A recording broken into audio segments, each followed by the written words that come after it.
Kalyan is just minding his business, watching the royal knights train, when their commander strolls over and tells him to beat it. He says the prince has been a nuisance all night, just standing there like a creep. Kalyan's maid steps forward and says, "Hey, you're talking to a prince." But the commander doesn't care. He calls Kalyan a useless, ugly loser who can't even get a girlfriend and is getting in the way of their training.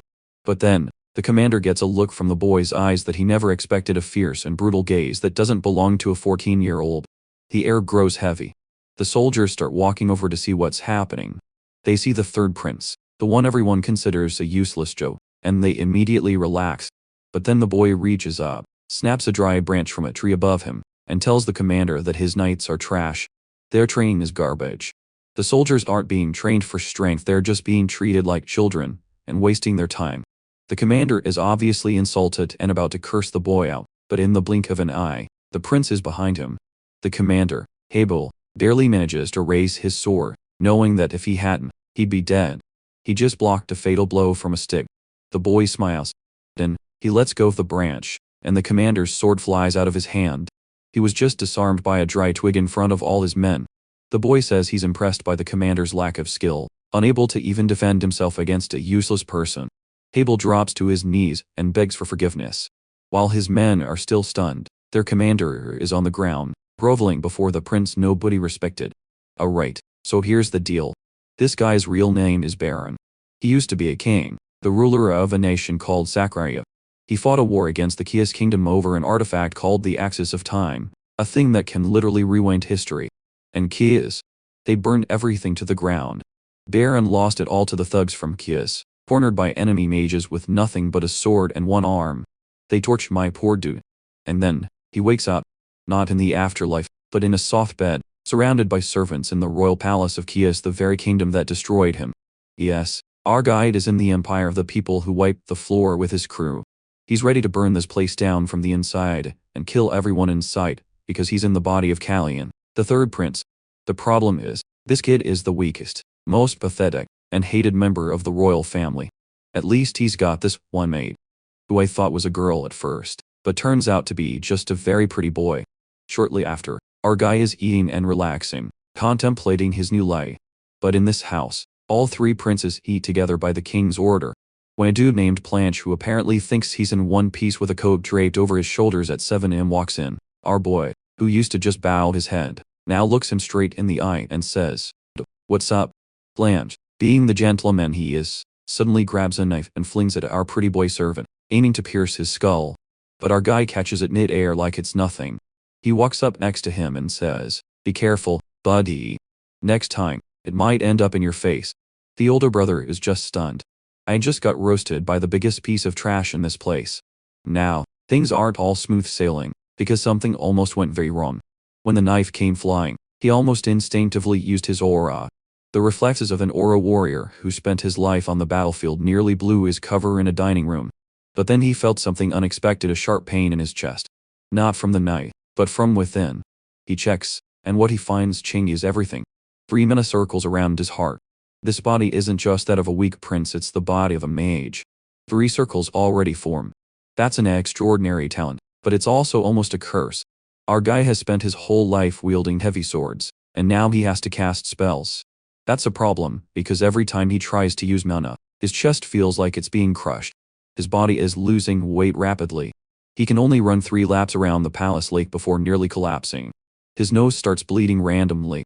The royal tailor, who measures him regularly, says he's getting thinner and thinner. A body with 3 mana circles and the blessing of the royal dragon's bloodline should be healing constantly. It should be getting stronger, not deteriorating. But it's happening, because this boy is being poisoned. And it's not a small dose. Whatever is in his system is so potent that if he didn't have the dragon bloodline burning it off 24/7, he would have been dead long ago. This isn't some random assassination attempt. Someone has been poisoning our guy day in and day out. But who? Our boy remembers that in the original timeline, this kid died at 15. They said he tried to poison the queen, and then hanged himself. What if that story was always a lie? Speaking of suspects, that's when our guy smells someone approaching. Literally, like a dog. This person is Silas, the current queen. Judging by her eye color, she must be his stepmother. And oh boy, she is perfect for the stepmom role with those thick, seductive lips. And of course, She walks right up to our boy and says he's looking very mature and healthy lately. Baidu drops a line on her and says, I haven't grown much. In the future, you'll see just how much more I can grow. Yeah, that's the direction I like my stories to go. Words that make the air heavy. But Viscount says he almost didn't recognize him since he usually never shows his face. He's sure to become a very tall man. That's when the queen cuts him off. Who would guess? The Viscount is a hound dog, just like the rumors said. The queen asks why Blanche didn't tell her about the horse that wouldn't obey him. It would have been better if he'd reported it, but Blanche says she already knew. He says he lost control of the reins, and her son says the horse is useless. He gets up and leaves the table immediately, leaving his damn mother fuming. 3 weeks later, it's time for the king's birthday celebration. The king is basically his wife's doormat, just like everything else in that palace. The commoners are excited about the festivals. Everyone wants to see the princes. While they're getting the boy ready, the tailor becomes very concerned. Blood starts dripping from Callion's nose. All the servants panic at the sudden nosebleed. The butler calls for Gus to stop the bleeding. The prince says it's nothing, just that he didn't sleep well, but since the tailor measures him regularly, he points out that the boy has lost even more weight. Callion tries to change the subject, saying he's been exercising too much, which is why he's lost so much weight. As soon as the tailor leaves, the butler quietly asks if today is the day. Whatever is happening, before rumors about Callion's health spread, he needs to see Ellen, not Moss. Due to a delay in the king's schedule, he'll have to meet each son one by one. Our boy has no time to waste and wishes his father would just talk to everyone at once. A private meeting was not what he was expecting. King Ryan is reading documents, and the prince introduces himself, but the king acts like he doesn't even notice, as if he's tuned everything out. That's incredibly rude, Callion thinks, until the king tells him to sit. The king asks generic questions, and says his son looks fine. Suddenly, it all makes sense to Callion. Now he knows why the king wanted to see his sons alone. This way, he's actually saving time because he doesn't have to talk or ask anything. What a messed up family. A father who doesn't care. Indifferent brothers. A great place to be. Blanche has just arrived, and he's already drunk, with zero manners. The one who cares most about that meeting is the queen, who has enough power to keep her husband under her thumb. And in the midst of all these people, someone wants the prince dead. It's time for him to find out who the killer is. For the celebration, the prince shows up with a different look. His presence has already overshadowed Prince Blanche, who is just a drunk. The nobles are buzzing about it, starting rumors. Callion finally enters the hall, leaving all those well-bred nobles impressed. The rumors are true. The black-haired, red-eyed prince looks just like the legendary Sifanian. He's cut his hair. His face is completely revealed, and he's even wearing a crimson brooch. It's a silent declaration that he's done hiding. The butler approaches to ask him something. He wants to know why everyone is staring. He even thinks it might be because the prince is dressed too nicely. Callion knows those jewels are drawing attention. It was all the tailor's doing. The butler's family is also from Kius, but from a small inland town. The prince asks if they ever come to the capital, and the butler says they would need an invitation. Since the prince is getting too personal, it seems the butler is about to snap, but he manages to change the subject. The prince is waiting for the right moment because there's someone there he wants to meet. He asks if the butler knows why the place is called Siegfried Hall. It was named after the first patriarch of that lineage, one of the great heroes. They have been loyal to the royal family for 500 years, protecting that territory. In his past life, the prince loved hearing that story, and the man he wants to meet is in the middle of the hall, Duke Siegfried, who looks incredibly powerful, with long-standing traditions of loyalty. That's the kind of man the prince likes. Using a bit of mana, he tries to see if the man is sharp, and he gets spotted immediately. The test went just as expected. The butler notices the duke is looking at the prince. He's one of the 5 great master swordsmen on the continent. For now, the prince will act like nothing happened. In the middle of the hall, the king thanks his guests for coming. Callion is outside with his butler. The boy has tamed that stubborn horse, discovering it's actually gentle and intelligent. Now they need to get to the main gate. Someone is being blocked from entering. Callion quickly realizes what's happening. It's the man he's been looking for. Ellen doesn't have an invitation to the party, so he's being held outside. The guards don't seem to know he's an important mage. Still, they block him. Ellen thinks guests are treated based on their appearance. The prince realizes the mage is doing this on purpose, as if he's looking for an excuse not to enter those lands, already prepared to leave. The butler says they can't follow him because they'd be breaking the king's order. Callion can't lose track of the mage, so he tells the butler to hold the guards, then spurs his horse toward Ellen. The knights order the prince to stop immediately. The king's orders forbid anyone from leaving, but the boy jumps over them on his black horse, heading out of the fortress. Now, the butler has to do something to stop the guards because he received a clear command to prevent that from happening. Full of energy, he tells the knights to stop at once because the prince has Siegfried's permission. At last, the butler has revealed his true identity. His name is Soyen, the eldest son of Duke Siegfried. Later, someone is having a good laugh about what happened. It's the butler's father, impressed by his son's cleverness. When he left their lands, he was just a child. It was the right decision. The boy was afraid the relationship between the duke and the king might get tense. But Siegfried is sure nothing will happen because the king won't ask any questions. He overthinks everything. If the prince gets help from that family, he certainly won't be punished. There's a delicate balance of power there, so it will all be brushed aside as if it never happened. Whatever reason drove the young prince outside, Ellen noticed he was being followed as if he were about to be criticized. So he asks what the third prince of Kiss is doing, chasing him. Kalyan already knew that once he reached the seventh circle, the aging process would slow down. The boy says it's late and asks if the mage is really leaving. The mage says when he tried to open that door, there was a huge barrier. That bothers Kalyan a little because the mage doesn't seem very interested in staying. Kalyan says he tried the wrong door because there was one already open for him. The mage realizes he's being called out, and, instead of hearing excuses, finds himself dealing with a very sharp prince. One who doesn't act like he's only 14. That's when the mage notices something. He steps closer, genuinely concerned. The moment he touches the prince's hand, energy begins to surge, causing the prince to feel a sharp pain in his chest. The mage's mana flows through the prince's body. The contact becomes so intense that Kalyan has to pull his hand back. The mage says that even if the door is closed, you can't completely block the wind. The boy's condition has been exposed to this Grandmaster. Kalyan says there's a limit to how much mana he can use, but that's not his real problem. The question is whether the mage has realized it yet. Ellen continues to look at him with fascination. Although they are descendants of dragons, he despises mages, and Ellen's presence has been completely ignored. But now he believes fate has brought him to this boy, so he asks why the prince wanted to see him. Kalyan knows he can't lie now, or he'll be caught. Very politely, he says he wanted to talk because he believes his life will soon be in danger. The third prince is hated by everyone. His existence is surrounded by enemies. Ellen puts a barrier around the two of them to block all sound. And he did it without any incantation. Rethinking, the mage asks what the boy's real goal is, to avoid what's coming or to eliminate the real problem.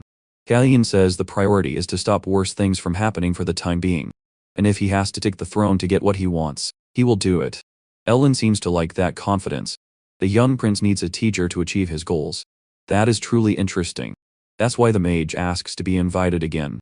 The prince kneels before him, introducing himself to his new master. With the mage's ego properly stroked, he has agreed to save the prince.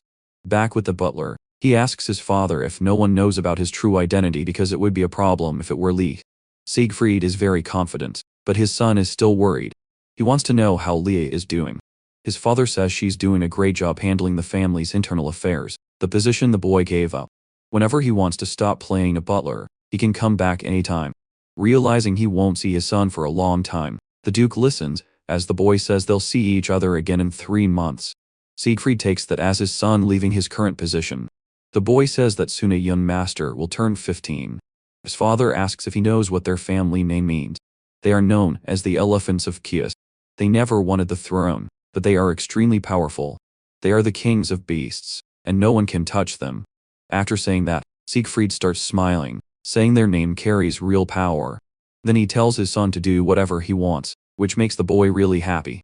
He says next time he shouldn't worry him so much. The butler adjusts his clothes to return. Very formal. He says goodbye to his father, saying they'll see each other again soon. Siegfried thinks his son is so stubborn. Typical of the family. He is also thinking about what the prince did earlier. If he could do something like that, he's definitely grown a lot. Now the Duke wants to know what the third prince is planning. The next day, a carriage draws everyone's attention. It has a crest with 7 roses and a silver staff. People want to know why that family is visiting Kias, but the reason seems pretty clear. They have a good relationship with the king, and the rumors are spreading. Ellen has just stepped out of the carriage. His young disciple did it. The night before, they had talked about this exact thing. The mage needed to arrive at 9 am. Competing with the prince's family's influence won't be easy. It's time to stir up the nobility. The servants of that house welcomed the mage politely, and said the king was already waiting.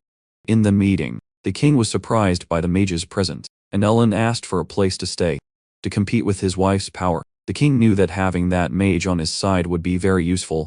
It was surprising that he showed up there first, and that made the king suspicious. The mage said that the night before he found a little black cat with red eyes. He realized it was very smart and decided to teach it a few things, but he still had nowhere to stay. The king asks what he's going to teach, and the answer couldn't be clearer. Magic. But the environment also needs to help that little cat progress. So the owner of those lands needs to contribute as well. A little uneasy, the king asks if the mage can really do that. Kalyan will be his disciple. No one can stop that. The king decides to cooperate. The place is already a mess. One more thing won't make it worse. Still, the king is curious, because he heard the third son was nothing special. That surprises the mage. Even the boy's health condition is unusual because it's hard to pinpoint the cause. Worse, the king only talks about things he's heard, as if he doesn't even know his own son. So the mage asks if the father knows the young prince's height, something basic. From the king's silence, the mage immediately realizes he can't answer. Then he tells him, attention can be poison, and indifference can be medicine. But in this case, saying, "You're busy" is just an excuse.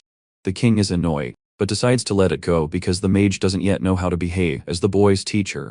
He says, it's ridiculous to have to explain this, but he cares a lot about the young prince, stressing that he's particularly extraordinary. Just as their conversation is about to be interrupted, a magic barrier is summoned. Ellen tells the king to pay attention. The boy looks sick. Even the clothes he wears have been hastily mended because he's losing weight. He can barely get up on his own when he wakes up. If the king keeps doing nothing but watching, he will lose something he claims is very, very precious. It's almost lunchtime, and the young prince still hasn't left his room for breakfast. The butler says he'll handle it and brings some tea. Our protagonist is still in bed in pain, even in his sleep. Seeing that, the butler assumes the day before must have been very tiring. That's when the maid shows up, and sees the boy still hasn't woken up. The mage's presence flusters the butler, but then he's utterly horrified when Ellen appears out of nowhere. Siegfried tries to stop the mage from getting closer. He tells him to give our protagonist some time because his health is fragile, but the mage recognized that boy immediately. They met a few years ago, and he knew he was looking at the little elephant. It seems some people know who the butler's father is. The butler swears his disguise was perfect, but he was still found out. Our protagonist finally wakes up, but he doesn't know how many hours he's rested. He's told he has a visitor. Kalyan sees who the mage is, and the boy gets a little gift from him, a few pills he has to take every day. Ellen says the boy is facing two problems. The first is that he can't control his mana. The second is that his body is losing weight too fast. Kalyan is impressed by his master's observation skills. Ellen asks if the boy really has the power of the blessing. Kalyan says yes, because of it, he should be recovering faster and be gifted in magic, but somehow his regenerative ability seems to be messed up. More and more curious, Ellen asks if the boy has ever found that strange. With healing ability combined with magical power, in theory, the boy's heart should be very strong. His master agrees. The blessing hasn't disappeared, and his heart has no problems. In fact, his regenerative ability is being used constantly, just somewhere else. That statement completely shocks our protagonist. He immediately realizes he's being poisoned, and if it weren't for his blessing, he would have been dead long ago. Fighting against such a potent poison is pushing his body to its limits. So, using mana becomes extremely difficult. Our protagonist knew that originally the boy was the victim of a murder, but he was being poisoned before that, an incredibly sophisticated plan. Knowing all this fills him with rage. Ellen notices the negative intent radiating from him. A 14-year-old shouldn't be capable of that. Kalyan believes that little pill is the antidote.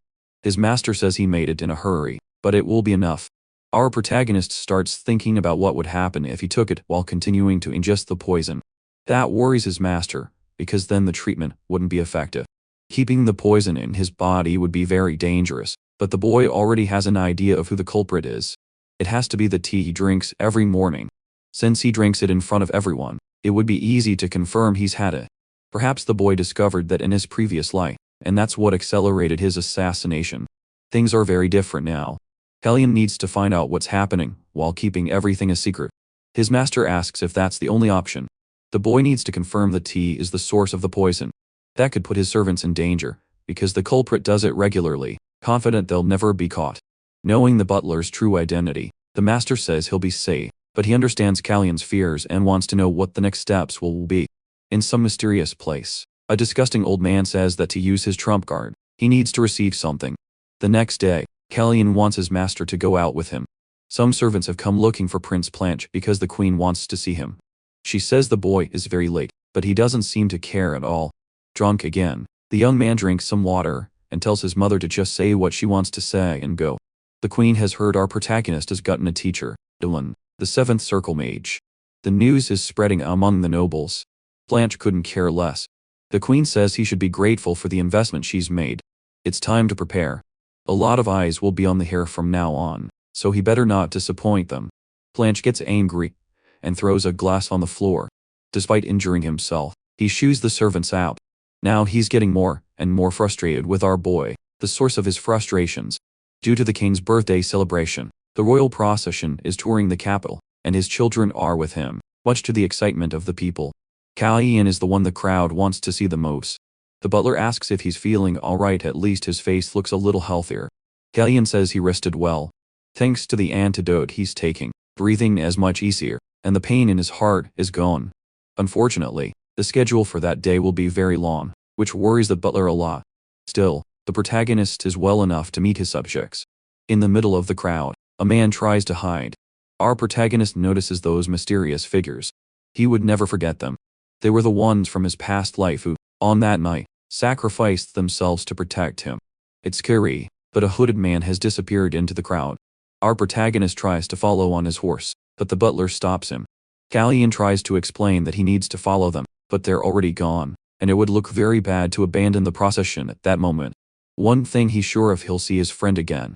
At the end of the route, a nobleman welcomes the king and his family.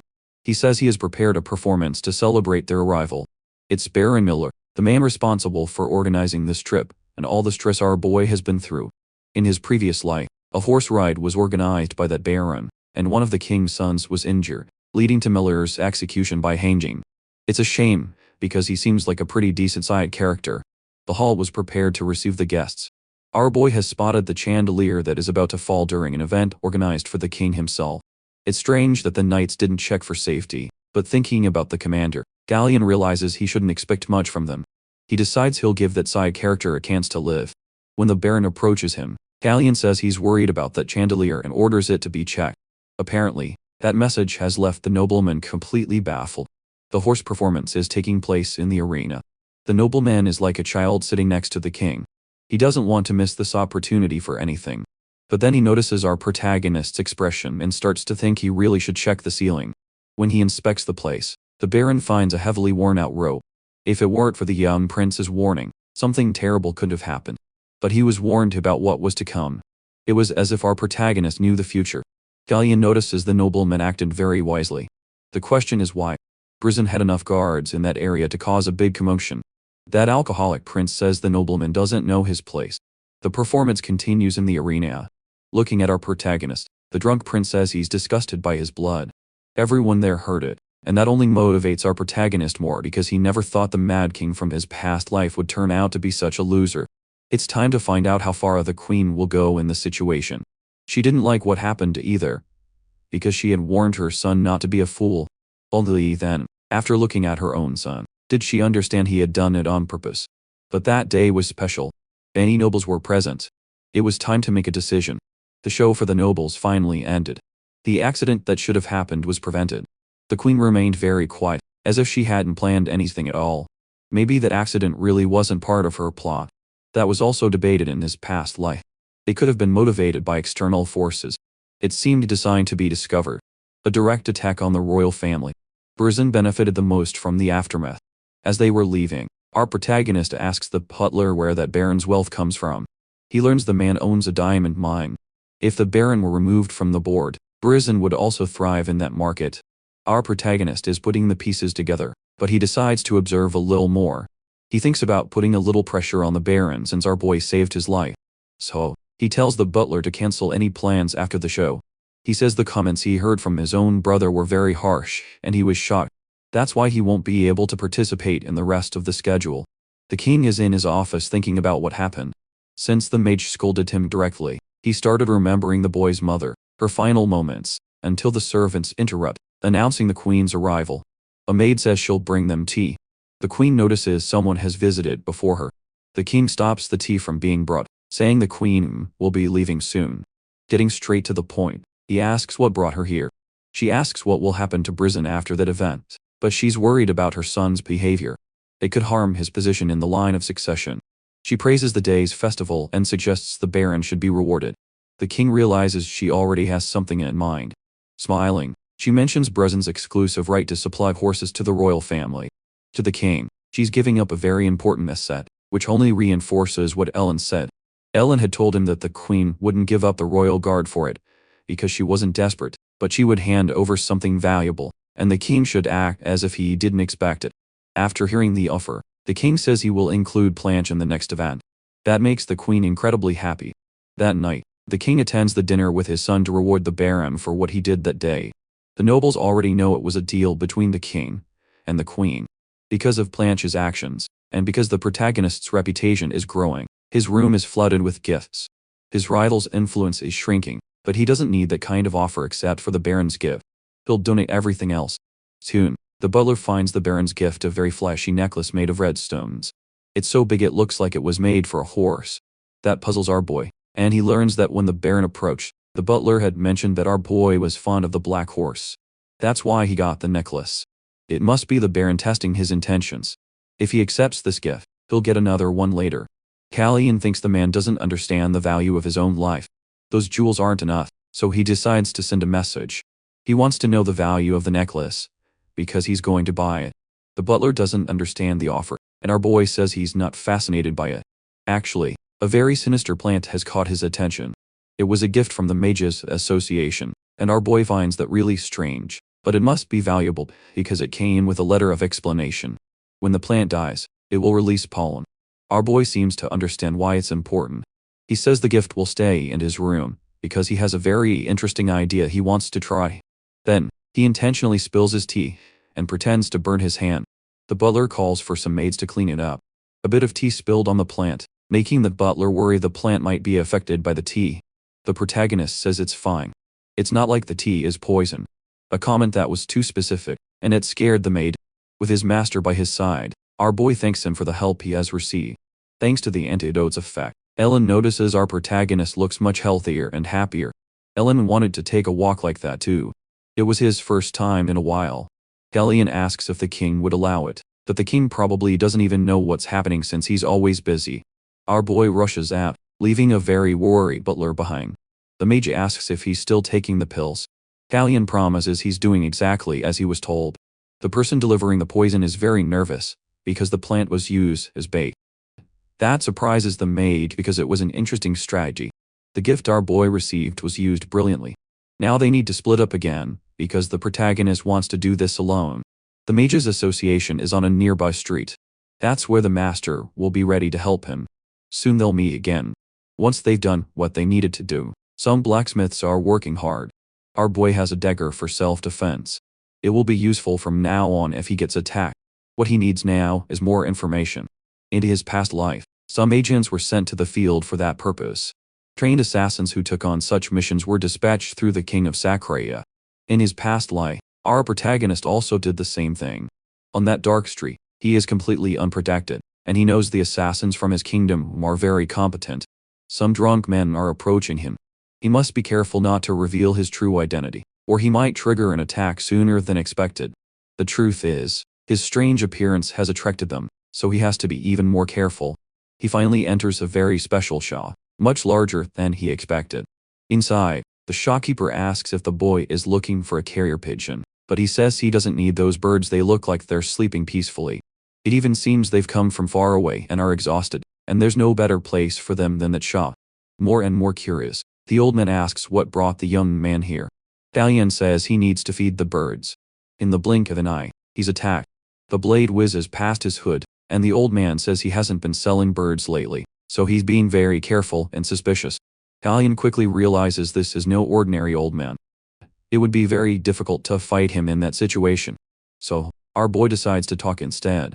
He says the birds he's looking for have left their nests in a distant place, so they need food. They haven't been sold yet. Birds is a code name for secret agents responsible for gathering information. Even Sakurai's agents don't know everyone in the field, so information doesn't get leaked. The old man asks if the boy is someone's bird. Callion even considers using his old father's name to pretend he's a bird on job, claiming he's there on behalf of Nebula. That greatly surprises the old man. Everything has gone well so far. Our boy asks for some food because this bird needs to get to work. The old man immediately tells him to follow. He leads our boy into a secret room and says the young man must be a rookie and that he should remember the old man's code name, White Eagle. Our protagonist says he's the Red Swan. It's time for him to get the information. For each piece of information, he has to hand over an item, payment up front. Our boy didn't expect to be charged before even saying what he was looking for. It could be a trap, but the old man says the price is fixed. After paying, he receives the information he wanted. Looking through that scroll, the Red Swan starts to wonder if it's really accurate. But based on what he asked for, that's what the old man had to give him. Before leaving the shop, he's warned to be careful because the place is quite ruthless. Our protagonist agrees, thinking there's nothing there more dangerous than the White Eagle himself. On his way back to the castle, our boy sees some hooded men. He needs to cross that bridge, but he's been stopped. He asks what that means. One of the men apologizes and says he must wait because the dead are making their final journey. Only then does he realize it's a funeral rite. Our boy dismounts his horse to show respect. The funeral customs in that country are very different. They place red flowers in the river so the dead don't get lost. In his past life, they did it with white flowers placed on graves. They bloomed at night, a sign that the dead would never meet the living. Our boy starts to think about that. Did anyone in his past life mourn him, or did time turn back before that happened? Maybe he is the dead one who has lost his way. Someone thanks him for stopping to pay his respects. Now he can continue. Back on his horse, he pulls the hood from his face and says he will pray for that soul. And the man who stopped him has recognized his face. The man's companions see he's distracted and ask why. It's arson, and he says he will remember the Prince of Sakurai very well, because that's what happened in his past life. Answering his companions, he says the young man seems like a good person. On the way, Callion sees some signs with Sifanian's name and thinks it's a bit over the top, especially the last one that looks like a bar. The stories from his past life about that city were true, about the followers of Sifanian. A bald man is about to take our boy to a more private place, but Callion says that's not where he wants to go. He wants to go to the 4th floor of that building. The bald man is immediately surprised and quickly offers to show him the way. Callion is now in an empty hall. He sees a small object hanging on the wall. When he was with the White Eagle, he only asked for one piece of information where illegal business happens in Kias. After he activates that strange object, a secret door opens in the wall. There's a staircase leading underground where our boy will gather more information. Some people are gambling down there, but that's not what he's looking for. Deeper inside, illegal fights take place. People cheer wildly for their favorite fighters. The first fight ends. The winner is stone-faced, while the loser's body is dragged away. The bets are paid. The smell of blood fills the place. It's where ordinary people cast aside their humanity for brutality. For our boy, it's disgusting and pathetic. He's approached for an entrance fee. At that moment, Callion notices a silver-haired girl. She looks like she's Miyu, and she's trying to guide him to where he should go next. He notices the tips of her ears have been cut, and she doesn't look comfortable in those clothes. Around the necks of those girls is a tracking device, so they can't escape. The mute girl gestures again, pointing to the number 27. It seems she wants him to place a bet now, so he blends into the crowd until he can get what he came for. The rules there are simple. If you win a bet, you get your money fast. Our boy has made a small fortune. Some men start talking about it. It's time for a special match against an undefeated fighter. So far, his opponent is a rookie. This is the one Callion wanted to find. The one who, in his past life, said he was trapped in a place where he had to fight to survive until his sister died. The night, very. But for now, he's still a slave, a gladiator, the real treasure Callion came to find. Without hesitation, Callion bets everything he has on that fire, stunning the mute girl. A risky bet that shocks the onlookers, who think the boy must be crazy, and they're not wrong. So far, Jury hasn't won anything. A veteran gambler says what our boy did was reckless. It's not worth betting everything on someone who's never won. But our boy doesn't budge. He tells the mute girl to make sure the bet is placed. Then, the veteran gambler did what his conscience told him to. warning the rookie that the match would be a total massacre. Even inside the cage, Kiri realizes what has happened. The undefeated fighter says that Crazy Better is about to lose everything. The chains holding them have been unlocked. The fight has just begun, and Kiri has been forced on the defensive against devastating blows. Each block hurts almost as much as a direct hit. The gladiator lands a blow to Kiri's abdomen, causing him to cough up blood from the impact. Now, the protagonist starts to worry. Without a sword, he knows Kiri isn't that dangerous, but he believes in the potential of that mighty fighter. The gray-haired knight's blows aren't fast enough. He's being slowly crushed. There's nothing to do in that beatdown. The final blow is aimed at his face until the protagonist yells at Kiri that he shouldn't expose his shoulder during his opponent's attack. The gladiator listens, manages to dodge a blow aimed at his skull, and finds a good opening to counterattack, crushing the thug's ribs. If that guy's bones weren't made of rubber, they would have definitely cracked. Kiri turns into a dentist, pulling teeth without anesthesia. To everyone's astonishment, Kiri gets his first victory. No one can explain how it happened. It shouldn't have been possible. While desperate screams echo from those who lost money, Kiri looks at our boy. Galleon can't hide his joy. Then, a very suspicious bald man says someone wants to talk to our boy and tells him to come along. In a private room, someone says our boy has real talent. He turned 3 coins into a total of 6, 0, and that's a big problem for a bookie. The man doesn't want to pay him. Galleon thought they would offer some kind of deal, but they're dumber than they look. The gangster asks what the boy can offer in this situation. Our protagonist says that if he removes his hood, things will get very bad for him. The gangster doubts the threat. It's time to rip that hood off by force, but one of the gangster's hands is violently stabbed through. That makes our boy ask what's going on. He thought he was talking to dangerous criminals. That's when they realize they're dealing with someone truly insane. To ease the tension, our boy says he doesn't care about the money. He'd rather take the gladiator Kiri home. But the gangster isn't happy about that because the slave has started to bring in money. However, within seconds, he realizes that if he doesn't agree, things will get ugly. He starts to think it would be easy to see what that boy can do by using his men. With an even more destructive cut, the protagonist makes it clear who's in charge there. He says he's willing to take both the coins and even the man's life if he gets in his way. It's time for the gangster to decide. After that aura attack, the answer was clear. He orders his men to bring Kiri to the room immediately.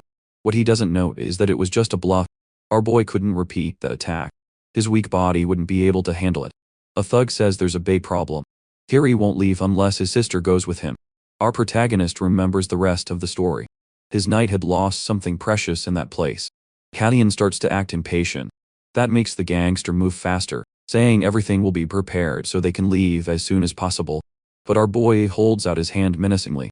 He wants his entrance fee back, the money he paid to get in. Now they're back in the dark alley, and Kiri is a bit nervous. Coincidentally, his sister is the mute girl. They thank our protagonist for his help, but they can't understand why he helped them. Galleon gives his cloak to the girl and tells them not to doubt him anymore, because he has no ill intentions. That's when his face is recognized, the face of the third prince. Kiri apologizes for doubting someone so important. Our boy tells him not to bow like that because they don't have to do it in front of him. These two siblings have elven blood.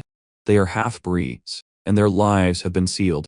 Taking the opportunity, our boy says that exposing a shoulder like that is something a sword-fighting beginner would do. Now the question is whether Kiri wants to become a knight.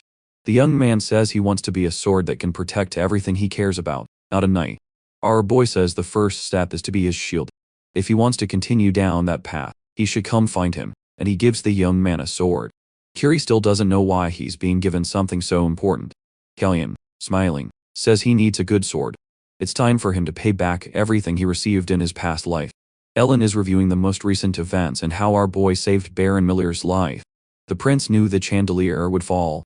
Our boy comes to see his master. Ellen asks if he got into trouble because some of his clothes were missing. The young man says something happened, but it wasn't a fight. His master understands it must have been a difficult task. Galleon admits it was a very long day. He found his knight and set a trap to find out who was poisoning him. Still, he's really worried. Maybe it's because he did too much in too short a time. With the help of magic, Ellen starts pouring tea. Our boy says it finally feels like a mage's office. His master asks if he was expecting some mysterious soup made from monster meat. And to be honest, Galleon was expecting something more impressive. The room is very ordinary, and the unsheathed dagger is a strange decoration. but the boy quickly realizes what kind of tool it is. Ellen asks if the prince knows why it's there because it shouldn't be in his room. With a simple movement of his finger, the dagger starts to move, heading straight for our boy. A little blood splatters on the floor. Ellen notices that even with a damaged body, our boy still has good reflexes. He defended himself, but he overexerted himself. It was a magical tool created by Sefanian. It copies your opponent's hidden weapon. Basically, it's a warning. Our boy realizes the attack was just a bluff. Ellen has confirmed with his own eyes that besides knowing how to use a sword, the boy can also use aura. From the first time he saw him, he was sure their meeting was strange, but more ridiculous things kept happening. The boy wasn't what they thought they knew about him. When he learned he was being poisoned, instead of being scared, he was filled with rage. And after the incident with the Baron, it was time to tell his master the truth. Ellen used healing magic on the boy's body. His master probably suspected his identity, but it was more likely he was trying to believe him. So, our protagonist says he is not Kalyan. His real name is Baron of Sakraya. Oh man, I didn't expect him to reveal that he broke the #1 rule of every regression story. Now, the two of them talk more about the artifact called the Axis of Time. It seems the real Kalyan is no longer alive.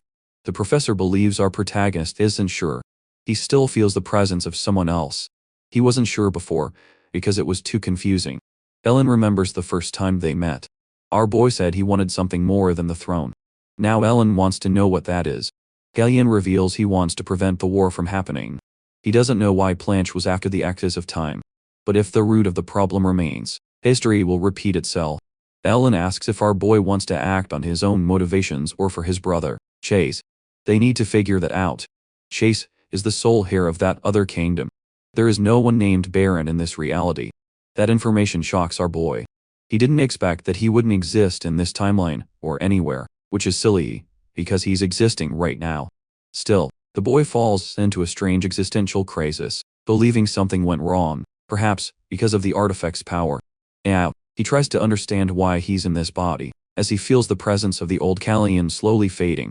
Our boy even wonders if someone has entered the body that used to be Baron's, and he comes to the conclusion that there can't be two versions of him in the same place, so he must have taken over the real Kalyan's body.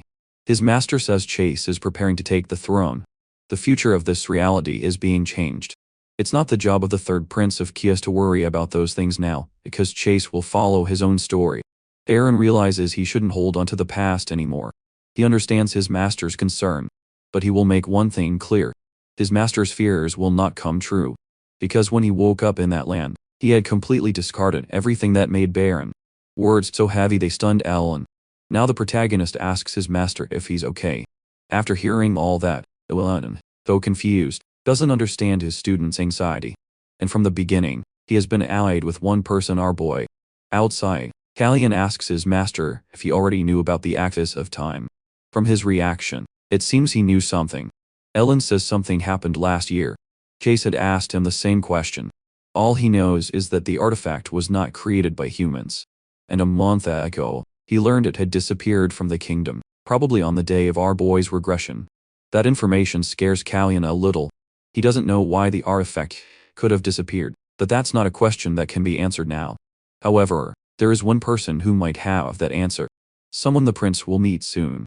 Ellen points to the statue of Sefanian, and our boy realizes his coming-of-age ceremony is approaching. Rosalita is the name of the event when members of the royal family have to find Sefanian's empty nest, and, inside it, speak with her will. But to do that, you have to get there alive, which means he needs to find out who is trying to poison him. Kalyan believes this alone is enough to catch someone. Back in his room, he goes to check on that plan. Despite the butler's worries, everything went exactly as the protagonist had planned. Now it's time to find something really cool. Heading straight for the terrace, the butler asks why they need to go out there since it's very cold outside. The flower he received as a gift. When it dies, its pollen spreads in the air, and very few people know it has that property. The tea was poured in a place where everyone could see it. Kalyan closely observed everyone's reaction. It was a deadly poison. Almost no one could survive it, and the plant should have definitely died. However, it was perfectly healthy, as if someone had switched the specimen.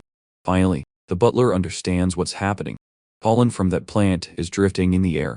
A trail is left showing where the plant might be hidden, and it will lead the protagonist straight to the culprit, pointing toward the Hestia Palace, where, coincidentally, the queen of that kingdom lies. The protagonist watches the rain fall through the window. The butler slowly approaches. The boy asks if he rested well, looking completely healthy. That stuns the butler. He's not used to being greeted like that in the morning. The boy says he woke up early. That's really unprecedented for the butler, and the boy is still closely watching the teacup. As he drinks, he notices it tastes different than usual. Silas has increased the dose of the poison. The boy asks if there are any events with all the nobles that we. The butler tells him there will be a conference next week, and right after that, a big party, the perfect day to stop drinking that poison tea. The protagonist takes the antidote right after drinking the tea, which makes the butler curious. He asks what it is, and the boy says it's just vitamins. Since his body has weakened, he should take them. Now, the butler becomes pensive, staring at the teacup. The whole thing makes him extremely uneasy. After what happened at the horse show, Blanche has stopped coming to breakfast. For the protagonist, that's great. It has removed obstacles from his schedule. Taking advantage of his second brother being there, Callian says that the flowers will soon bloom. A heavy silence falls between them, and the blonde-haired boy decides to leave.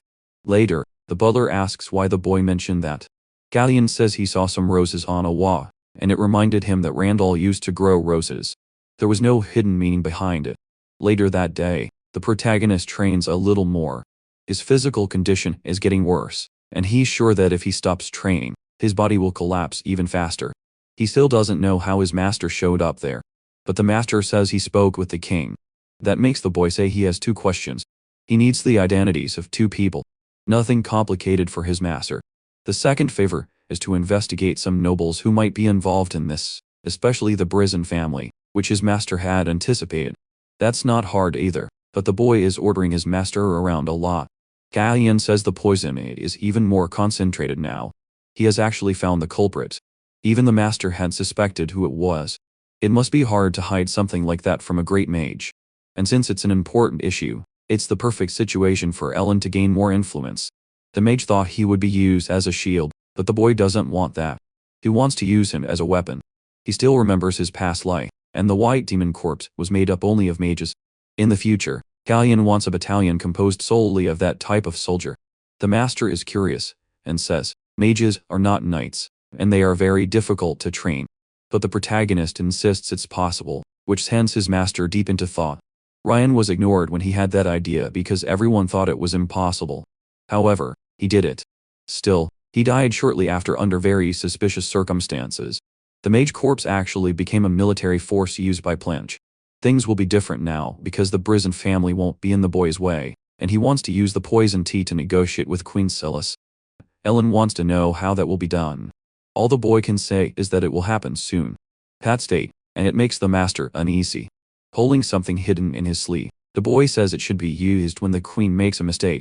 Then, the negotiations will begin. The infiltrated maids have increased the dose of the poison, but the queen is still angry.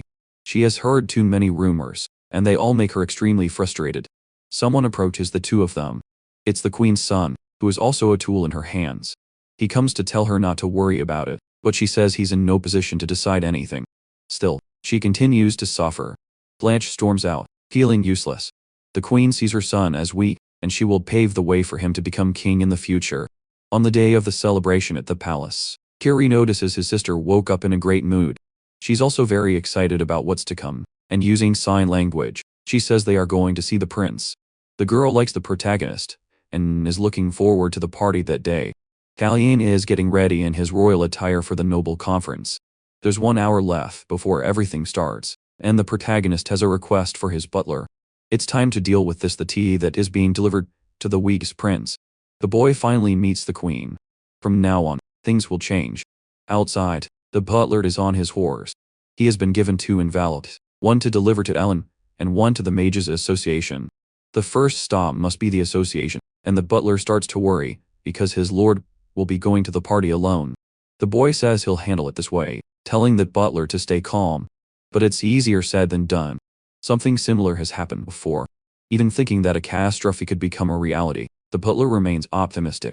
Inside the Mages Association, a woman has prepared everything. It's a huge amount of information, says Aria, the president of the association for that city. But since it hasn't been revealed until now, it seems suspicious. Ellen believes it's a result of political power. More and more curious, Arya wants to know how the prince will use those documents. Just then, the butler arrives at the association, and when he finds Ellen there, he realizes his job has become easier. He finally delivers the letters the boy wrote. Ellen is prepared to go, heading straight for where the party is happening. The butler says he can't enter without an invitation. That's when the mage says the protagonist is in danger of not surviving the next day. In the letter, Kalyan said he would make a deal with the queen, using his own lie. If anything goes wrong, Ellen will need to fix it. Exactly 1 hour earlier, the negotiations had begun. Kalyan tells the queen they need to be honest. She agrees, but doesn't believe anything will change. Faced with her overconfidence, Kalyan tells her to watch her manners. Thinking he just wants to argue, the queen gets up. Disappointed, she thinks she'll be entertained for a few minutes. Before she leaves, Kalyan says he knows about the poison tea. He demands it stop being served, calling it disgusting. Shocked by the accusation, the queen says she doesn't know what he's talking about.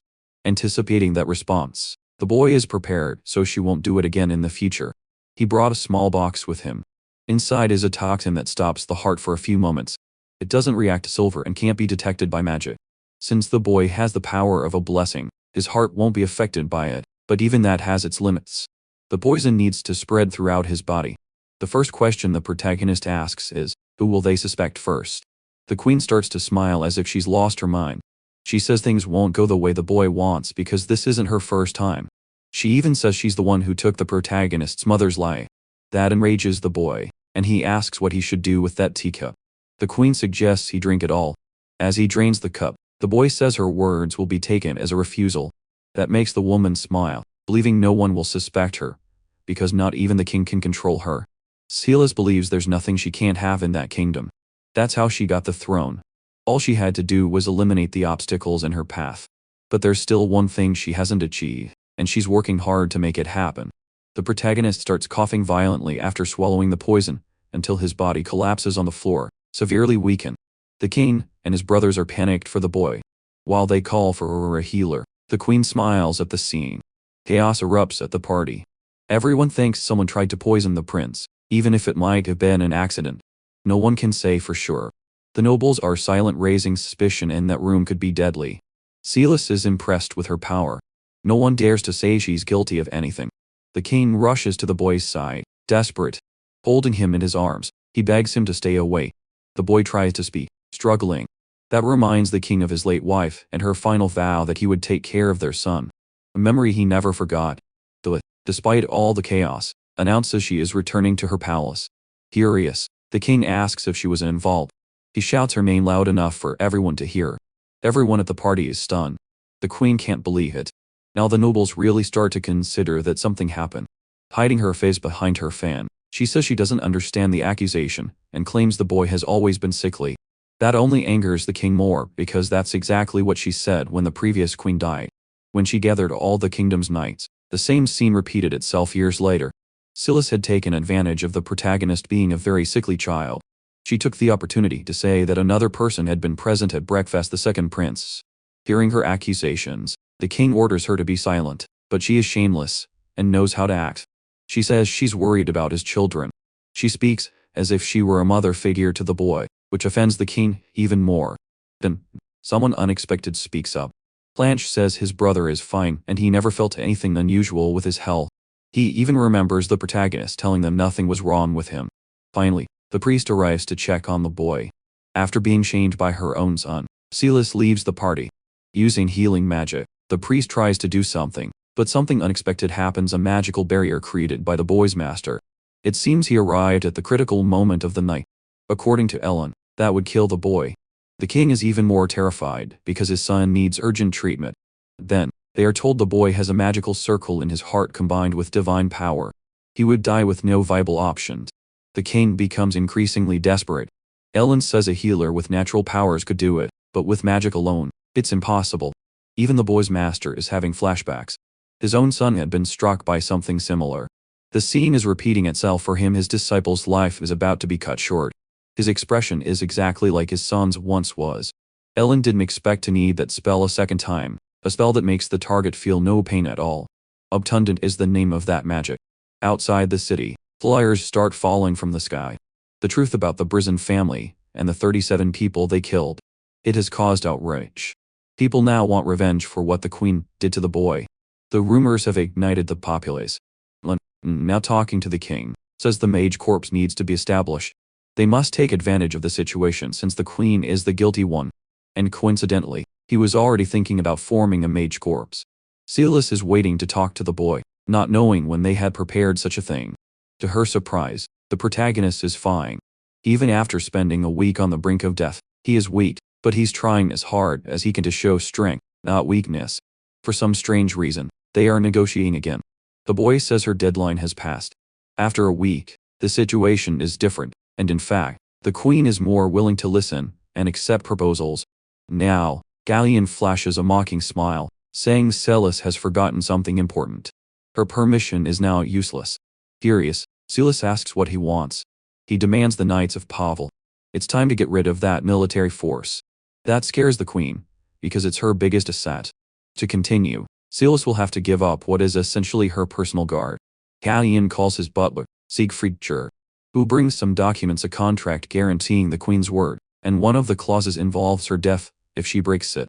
Done through magic, it will destroy the heart of anyone who disobeys.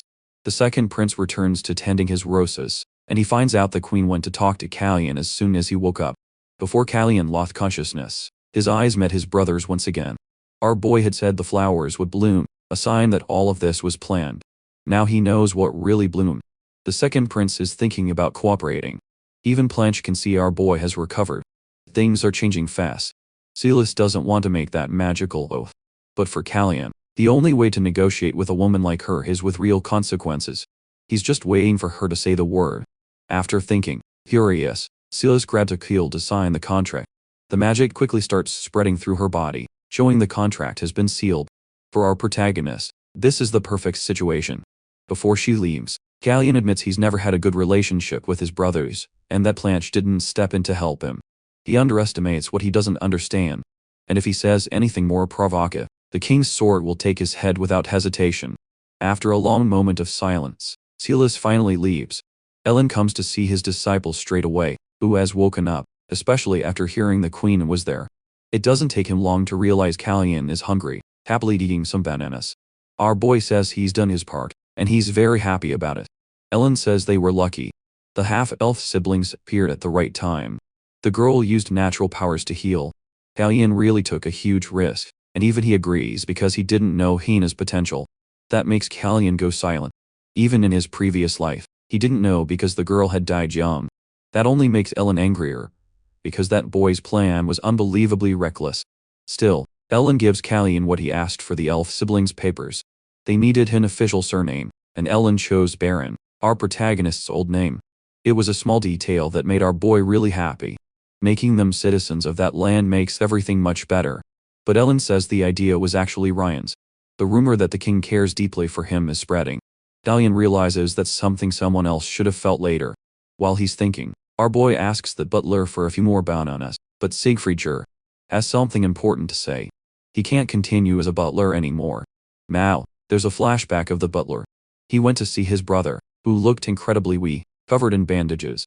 They talked about the birdsong that morning. Throughout the summer, the brother, barely able to hold on, had asked Siegfried to play the violin for him later.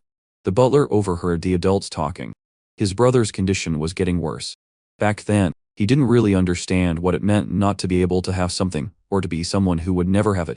Some time later, his brother asked him to tell the truth, asking if he was dying from that disease. Then, a fire broke out there. They had to evacuate in a hurry. It was caused by that butler's brother. That's how he left a world full of suffering. Winter came and eventually summer returned with the birdsong, but nothing was the same. Siegfried couldn't stand seeing his son so isolated, so he forced him out of his room. That's when the butler saw a small boy in the square, the third prince of the nation, our protagonist. That was the day the butler decided to become a butler. He has told our boy everything, and even though he was close to him, he knew nothing about what had happened to our protagonist. Worse, he delivered that poison with his own hands. Feeling incredibly guilty about everything. Because of that, because he knew nothing, Galleon almost died, and he doesn't want that to happen again. Seeing the butler distracted, Galleon shouts to get his attention. First, he tells him to say who he's looking at right now. It's the protagonist, and that's proof he's not going to die. The butler has always been by his side. and this is not the time for Callian to lose his banana peeler. Because with his help, he has managed to endure everything until now. There's one thing our boy is sure of. He knows he can trust the butler with anything. Siegfried Jr., after all this, is crying like a child, realizing he still won't be able to go home because he has found the person he will protect for the rest of his life. After calming down, he promises he will find all those who persecuted our protagonist. Callian says if he's going to get revenge, he should be quiet because elephants make too much noise.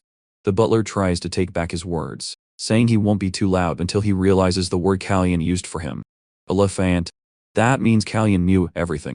The butler wants to know when he learned the truth, and our boy dodges the question. At least they're back to acting normal, leaving the past behind them. Our boy is pulled into a deep moment of introspection where he sees him, the former master of this body, approaching him, walking his own path to a place no one knows. It feels like a thank you and a goodbye.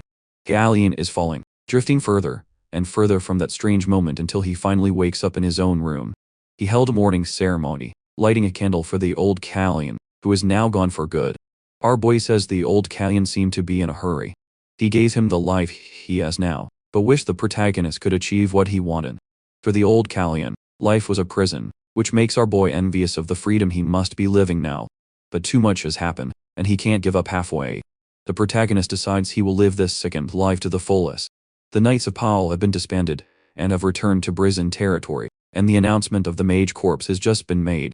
After 3 months, the protagonist's servants conclude they need to call the tailor because our boy has grown so much. When he goes to see the king, Ryan is impressed by the young man's height.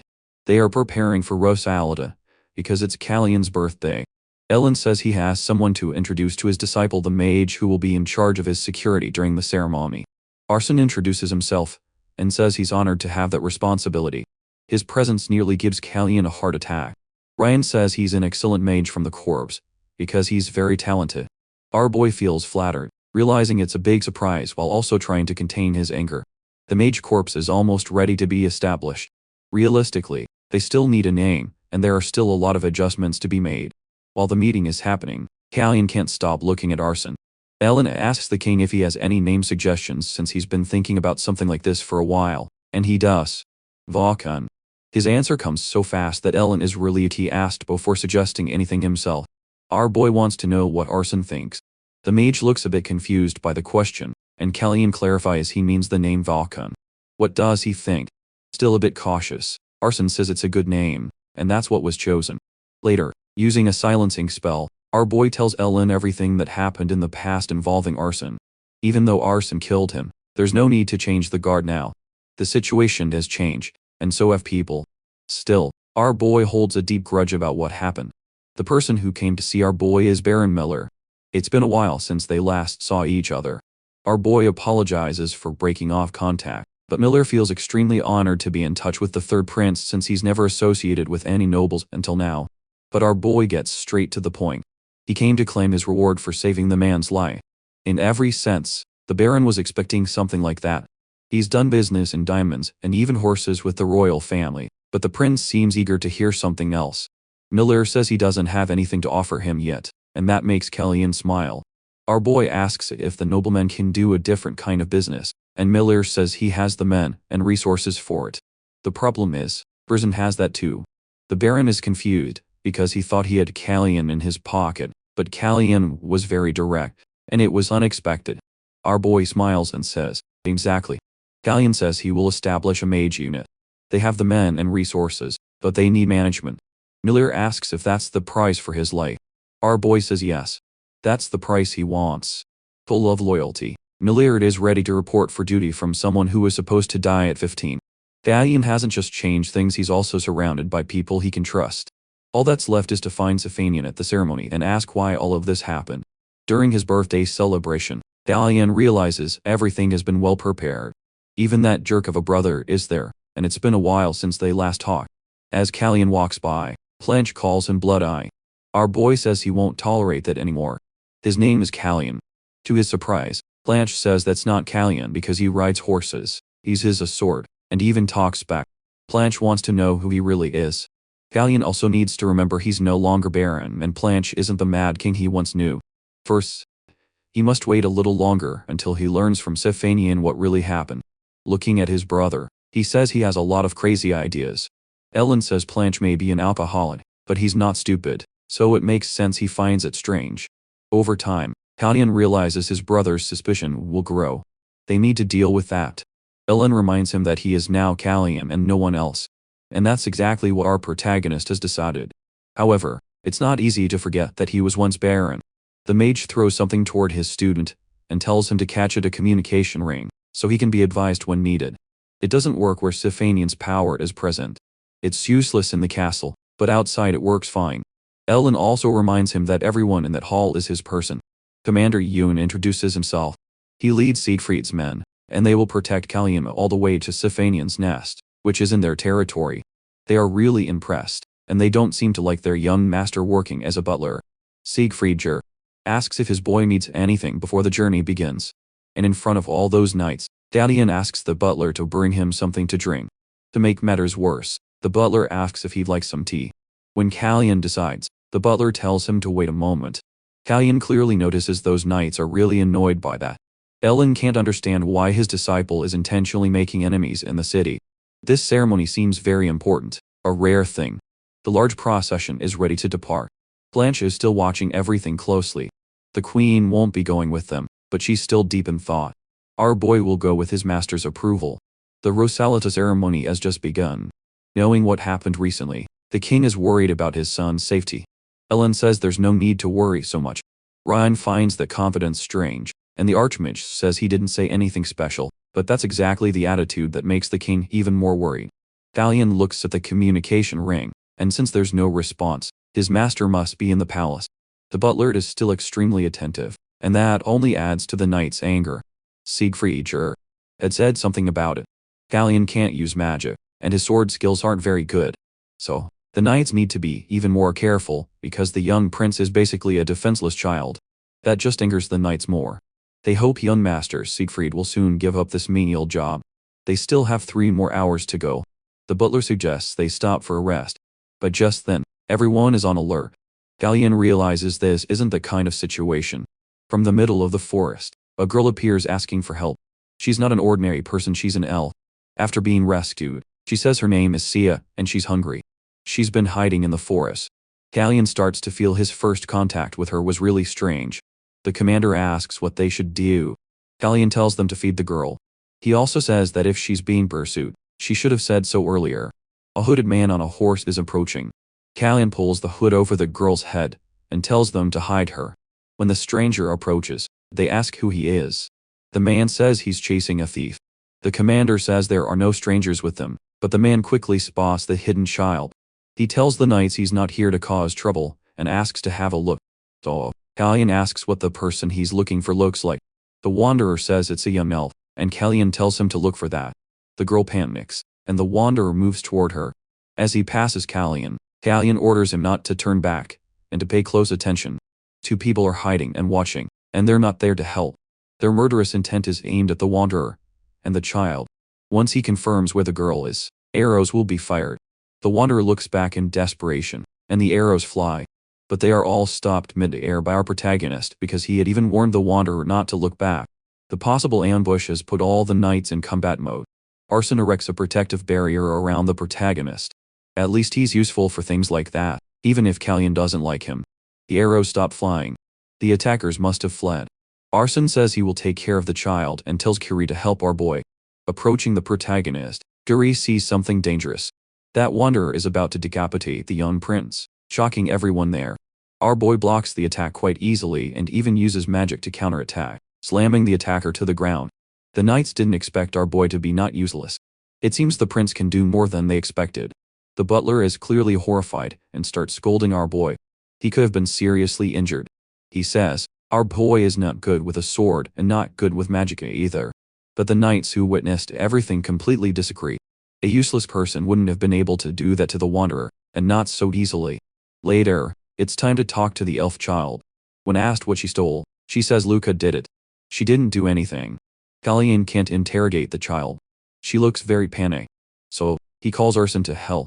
It's his job to understand everything the elf is saying. After a short interrogation, Arson looks exhausted.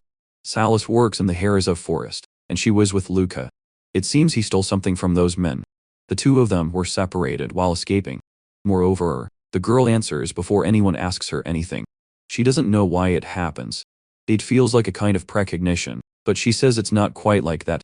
Arsent has the difficult task of keeping an eye on the child. Galien will leave her in the next forest, so they're not delayed, and investigating what happened will be up to the lord of that area. At that moment, the commander comes to talk to our boy. There's something very suspicious mixed in with the wanderer's belongings, and he shows Galien the artifact, who is also very surprised. Our boy knows exactly what it is. It's the poison he's been drinking every day for a long time. Now, he wants to personally interrogate that wanderer. Now that he's locked up, the wanderer says he thought our protagonist was just a young noble, but realizes he was wrong. Galien replies that he's even more special than he imagines. Presenting a small sample of the poison, our boy says he won't press for answers. He wants the truth. He asks if the wanderer knows what it is. The wanderer says they all have a bit of it. He thought it was something useful, so he stole some too. Our boy asks what those people were looking for. The wanderer says he's not sure because they all wore masks. That sends Galien deep into thought. It seems the wanderer isn't lying or trying to protect anyone. But if our boy finds out what the problem is, he might be able to help this man because he's the very precious son of an influential family. The wanderer says his wife is in the village of Hansen, and those people know where she is. Galien promises he will protect her at all costs. He also learns that those men dropped small, fingernail-sized marbles. He also heard they needed to be checked by a priest. Galien thinks it might be a relic used by the priests of Tencel, and Tencel has been searching for sacred relics. So, if they lost something valuable, they must be worried. Now the question is why they have that poison. It was used by Sakurai as secret agents so they wouldn't be exposed if caught. The wanderer also says he heard them call their leader the Blue Lar, and L. It sounds like a good name, and it surprises our protagonist as a bird name is associated with his father, and it's somewhere nearby. A heavy rain starts to fall, and it has stopped our protagonist from moving forward. So, he has to stop in Latland territory, which he doesn't like.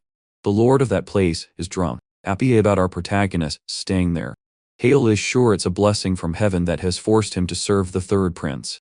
Earlier, the butler had asked if our boy remembered Count Hale. He had sent our boy a gift before, one of the gifts that was returned. He used to support Prince Randall, then switched to supporting Planche. Our boy sees him as a social climber. Hale says he couldn't even sleep after hearing the rumor that our boy was in the area. Even the Count's butler looks ashamed of it. Arsent has to interrupt the meeting because he has something to say to our protagonist. Quietly, he says they caught the messenger bird. Our boy knew they would try to contact the Blue Lar, but the rain ruined everything. Hale offers the mage a drink, but is refused. Galien asks if there are any priests of Tencel there. Hale gets flustered and drops the wine bottle. He gets angry and says, those priests are arrogant, and claim the land is ruined. He becomes more and more agitated, and our boy realizes there's no point in trying to talk. Using the little magic he knows, he puts the lord into a deep sleep. Our boy is angry. Hale's words really annoyed him. Through the ring, Galien tells his master that he's involved in the theft of that sacred relic, and is now in danger. But using knowledge from his past lie, our boy believes it's fine. The Blue Lark has never failed a mission, and she must have known he was the third prince. They need to investigate the place, and look for priests to find out what that spy is trying to do with them. A local bar seems almost empty. Our protagonist goes there, saying the people outside followed him. A woman tells him not to worry, saying she's not cruel enough to harm others without reason. Galien admits he was worried, thinking his procession was attacked because they knew who he was, and of course, they knew the boy's identity, but that wanderer didn't want to listen. That's when our boy notices there aren't many people living in that bar. The Blue Lark says that the man acted impulsively. Galien asks if she's involved in this now. Initially, the woman would have said yes, but looking at our boy, she feels the coldness of an experienced person and thinks about attacking him with her knife, then decides it won't be easy. Our boy wants to know if the elf she was chasing is still alive. They lost track of him in the forest. She doesn't like how things are going, and since none of them suffered much damage, she suggests our protagonist leave, promising to leave the child alone. To agree to that, Galien wants some questions answered. First is why they're looking for a sacred relic if she's not a priestess. The woman starts observing our boy with a hard, cold look. She says those objects are very valuable. Our boy suggests she plans to sell them, and she says her main job doesn't pay well. Our boy asks if the buyer of the relic lives in Latland. She says she doesn't need to sell the relic that way. It would be much easier to find a buyer in Kias. The woman says her buyer pays very well, and she already has a rare relationship with him. Our boy knows a spy from Sakurai can only build a relationship through one path with those who sell information about Kias. To pay for that information, she's receiving relics.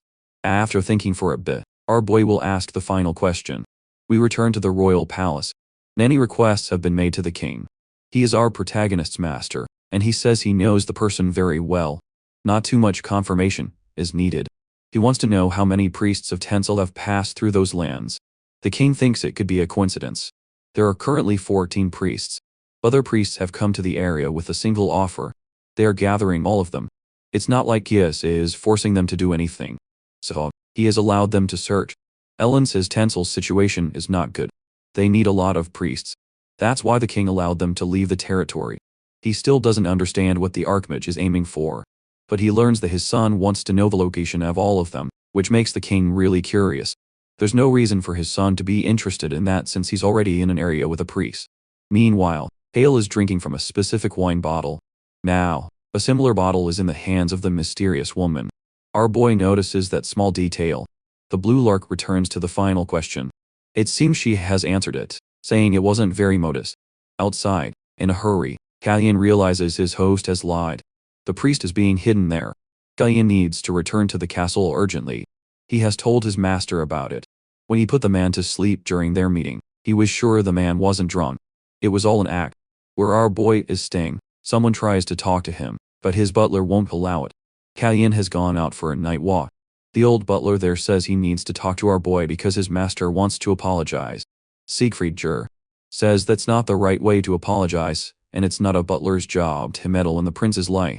That makes the old man very ashamed. Siegfried is trying to buy time because our boy hasn't returned yet, and he can't let those people find out anything. He gets tougher with the old man, telling him to stop bothering them. Then, our protagonist opens the bedroom door, complaining that he can't rest with all that noise. His butler is relieved to see him. Kalyan calls his butler incompetent, saying his only job is to shoo away curious people. That makes the boy apologize, because the old man wouldn't leave. With a powerful move, our boy slams the bedroom door shut. But inside, he's relieved. His clothes are still wet, and he realizes he just perfectly mimicked his brother's jerk behavior. With everything settled, his butler admits he returned earlier than expected, using the window to do it. Kalyan asks if anything else happened while he was away, but it was just that old man. The problem was the curious people, and our boy climbed out of a third-story window. After being scolded for it, he promises to be more careful. Kalyan notices his butler is a bit annoyed, and he hears a fair complaint. Our boy never listens to him. He says Kalyan went for a walk, but the old man kept coming back again and again to talk to our boy, insistent and methodical, more interested in the time than where our boy had gone. Contacting his master, he realizes the lord of that area was on alert. He was definitely not drunk during that meeting. Now they are about to discover something much bigger. His contract with the Blue Lark could be exposed. Drinking from that bottle would have been a perfect excuse, but the lord was put to sleep by magic. That's why the butler was so nervous trying to figure out our boy's true intentions. Now it's about why he wanted to get a sacred relic that could help in negotiations with Haladam, Randall's mother's land, signaling the Baron wants them to be close, giving gifts to all possible heirs, helping that child start all of this. Discovering a traitorous noble doesn't feel like a coincidence. Since it was raining heavily, our boy was stuck in that building, and he decided to hunt the traitor. Hale is furious. He should have realized our boy would be trouble when his gift was returned. Because of that unexpected spell, his plan isn't Jeopardy. Blinded by anger, Hale wishes our boy were dead. He has spent a lot of money to get political allies. He was promised fertile lands near the capital, but the scandal with Silas ruined everything. The old butler comes to talk to him. He still hasn't been able to talk to the informant. Here he is. The noble throws a glass at the old man's head, saying he does nothing right, and thanks to the rain, the protagonist will be there for another day. The old butler asks if the negotiations should be postponed. Hale says there's no other option. They can't do anything while the prince is there. Still seething with anger, he tells the maid to bring his clothes. He's ready to teach our protagonist a lesson in humility he will never forget. It's dinner time, and it's still raining heavily outside. Hale believes the protagonist's calm demeanor is just a trick. He intends to use his title as count to punish our boy for using magic on him. Soon that young prince will have to beg for forgiveness. While talking to our boy, Someone apologizes for the previous night. Callion says it's fine and continues eating. Hale asks if any magic was used. Our boy confirms, saying the Lord's behavior was becoming unbearable. But it's fine, old grudges. He'll let it go since this must be the first time that Noble has hosted someone from the royal family. He must have been nervous. Hale didn't expect such a response. Realizing our boy is extremely sharp after that brief exchange, Hale is the one who looks like a fool. Callion says he's exhausted from investigating an ambush, and because of it, he received some very interesting information, the name of a type of bird. Hale almost chokes when he hears it, making the old butler very worried. Hale says not to interrupt because he and the prince are talking. Callion says he still needs more details, but it's in the Lord's best interest to know everything that's happening on his land. Clearly nervous, Hale says he will help with the investigation. He doesn't want the prince to get hurt in his territory. The commander of the knights also decides to come. While they talk, Hale gets more and more frustrated, and our boy says something very fortunate happened for that count. It seems their man finally decided to tell the truth. They all went to that same bar. Hale is disgusted. He would never go to such a suburb. Despite the noble's efforts, our boy won that battle. The wanderer asks what happened to his wife. Callion says they didn't do anything to his family because he kept his word. But there's a reason he came to see the man. He will be punished by execution for trying to attack a prince, and there are witnesses. Nothing can be done. Even if he were pardoned, he has serious injuries that will soon end his life. But our protagonist can offer another path, a decent life with arable land and a modest house to live with his wife if he's willing to cooperate. And his punishment will only be the amputation of his infected arm. After thinking for a bit, the wanderer agrees. He confirms the Blue Lark is a spy and she was there to meet a client. They have a long-standing relationship. In Hill's presence, our boy says there's a double agent there. That kind of betrayal is extremely serious. The words have left the poor count completely terrified. Callion is just waiting for him to do something and provide more evidence. The old butler starts begging for mercy, saying he was just following orders. Ellen didn't expect something like this, and our boy takes a closer look at the old man, concluding he's a priest of Tencel. Only they can buy sacred artifacts. The count had discovered that secret. The old man is sure his head will be chopped off when it's discovered he's been selling sacred relics. That puzzles our boy because it's not like they're buying the artifacts. More and more interested, he realizes the old man is ready to tell everything. The buyer is Viscount Lannon, Queen Silas's brother. He's the one supplying the artifacts to Howard. So, it seems the political intrigues are not over. If this is happening, it means the Viscount has given up on Planche and sided with Randall. So, he shouldn't be supporting the Queen anymore. Now that they know that, the question is what the next move will be. This is the kind of news that will cause a huge uproar. So, Ellen suggests they talk to the king first. Before that can happen, the young prince requests a letter be written to Count Hale. He tells them to take care of the prisoner's arm. Since the wound is too severe, the arm will have to be amputated, and he tells the prisoner to accept it. The commander is ready to follow any order. As for Kiri, he needs to find the man's wife and take her to a safe place. The elf girl is also excited, and she has come with Hina to help clean up. She still talks too much, but the prince has understood what she's like. Without Arson there, this will be very difficult. The butler asks if the prince is going to do anything with that messenger bird, and finds out he has no intention of doing so. It's time to return it to its original owner. He just watches while the girls seem to enjoy the little bird. Callion says he'll buy one like that for Hina when they return to the palace because that one needs to be returned soon. Since Hina shares a room with another maid, she says her friend might feel uncomfortable with the bird. Callion tells her to open the cage at lunchtime and do it near the window, because he's expecting a guest that night. He reads a book with a lot of patience. His guest arrives earlier than expected. The Blue Lark says the letter was too touching. It was a threat. Callion will expose everything at the shop in the capital. The woman wants to know why this is happening. The princess collected evidence of the relic sales. He wants more, enough to keep one of her secrets. Still, she took a long time to answer, but there was no other option but to agree. Admitting she hates tedious arrangements, she throws a couple of dice toward him. Callion realizes they are magical bullets.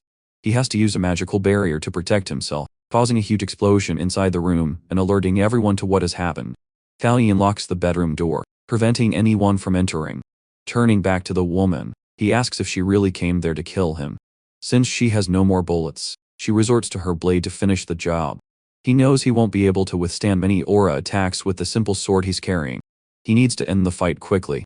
After a few exchanges, he disarms her, then realizes she still has magical bullets, and one of them is flying straight at his chest. With a lot of skill, he uses his sword to block it, but the blade ends up severely damaged. Now, Hellion is completely defenseless against a determined woman. Two mysterious fears have just fallen to the floor.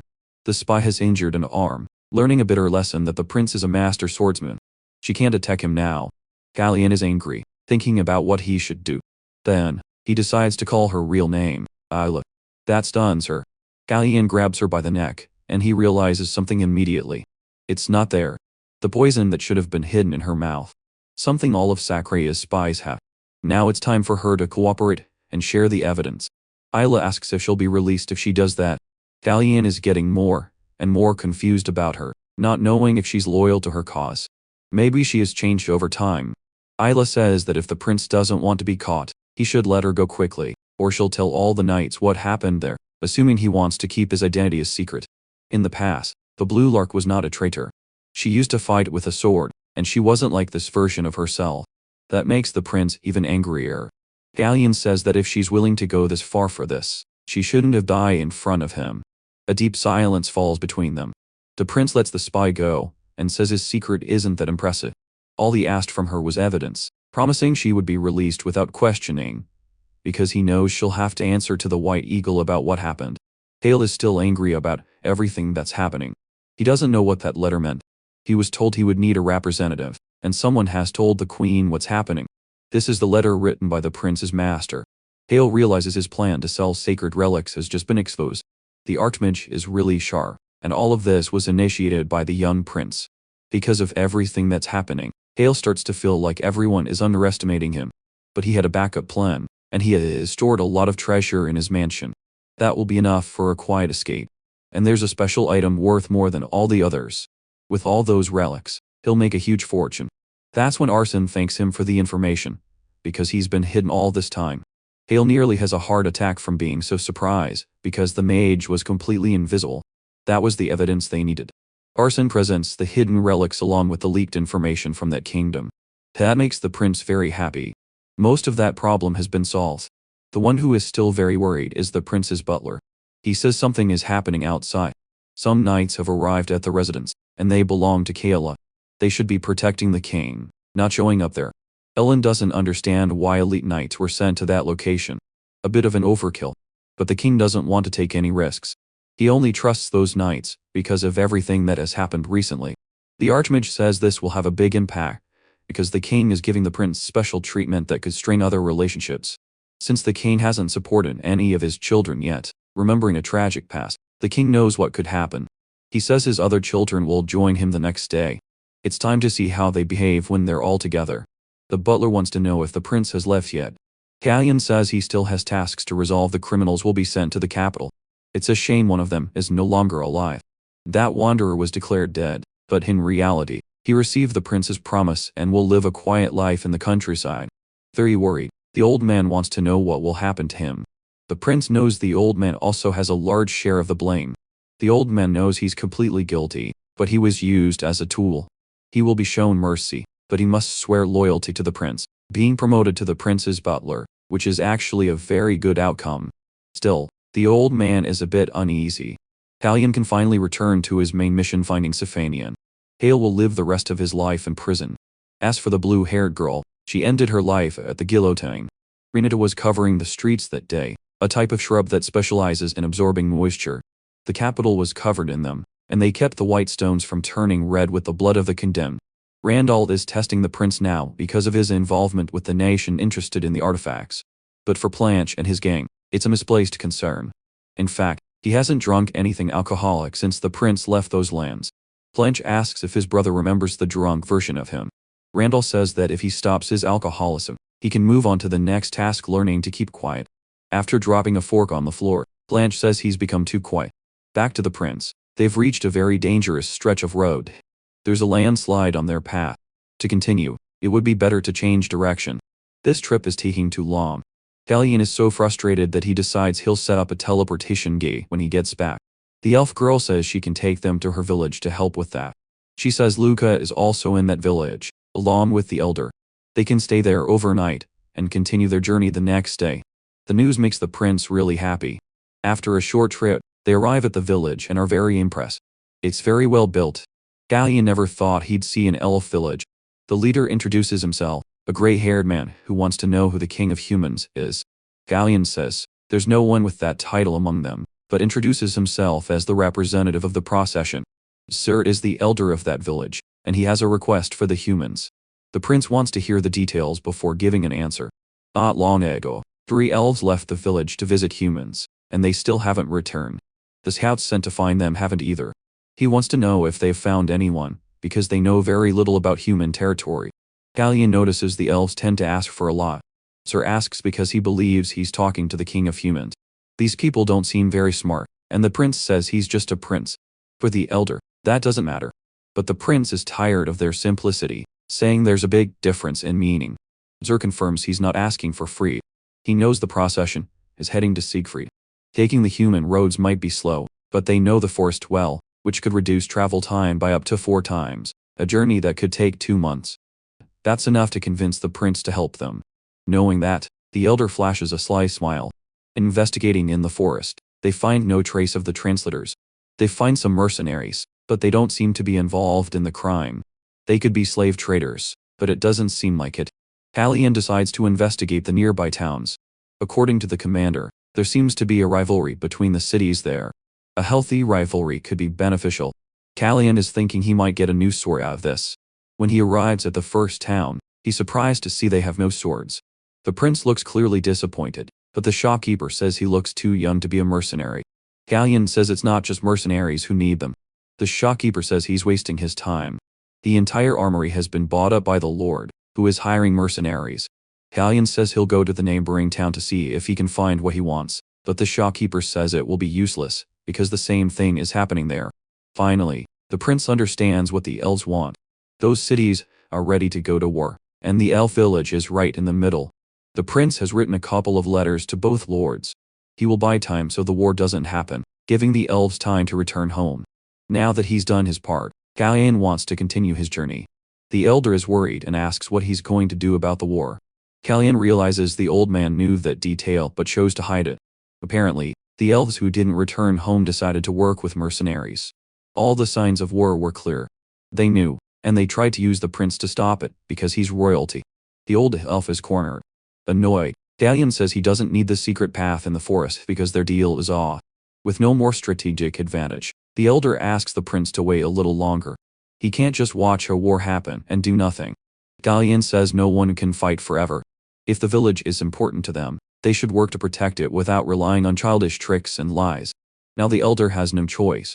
Galleon says the routes the merchants use have been suspended.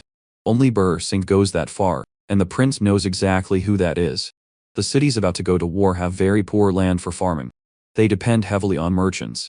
Berezin abruptly cut off business with one of them, causing a huge price imbalance and pushing the conflict closer. Galleon understands that trade carries responsibility, but it only affects the common people. It doesn't reach the nobles. Outside, someone starts knocking on the door. It's the old elf coming to offer a sincere apology. Luca was the one who dragged the prince into this mess. The elder couldn't tell the truth, because he didn't know how the prince would react. To make matters worse, Luca is his son. Everyone who disappeared is related to him. If the prince knew the truth, the elder thought he wouldn't help, and he begged the prince for forgiveness. Even if it's an excessive favor, this help could change everyone's lives. With no patience to hear the whole apology, Galleon tells the elder to deliver those letters to the lords. He should also find out if they need anything besides food, because Galleon will meet them after he gets that information. The old elf can hardly believe he's still being helped. Galleon says he's not doing it for him.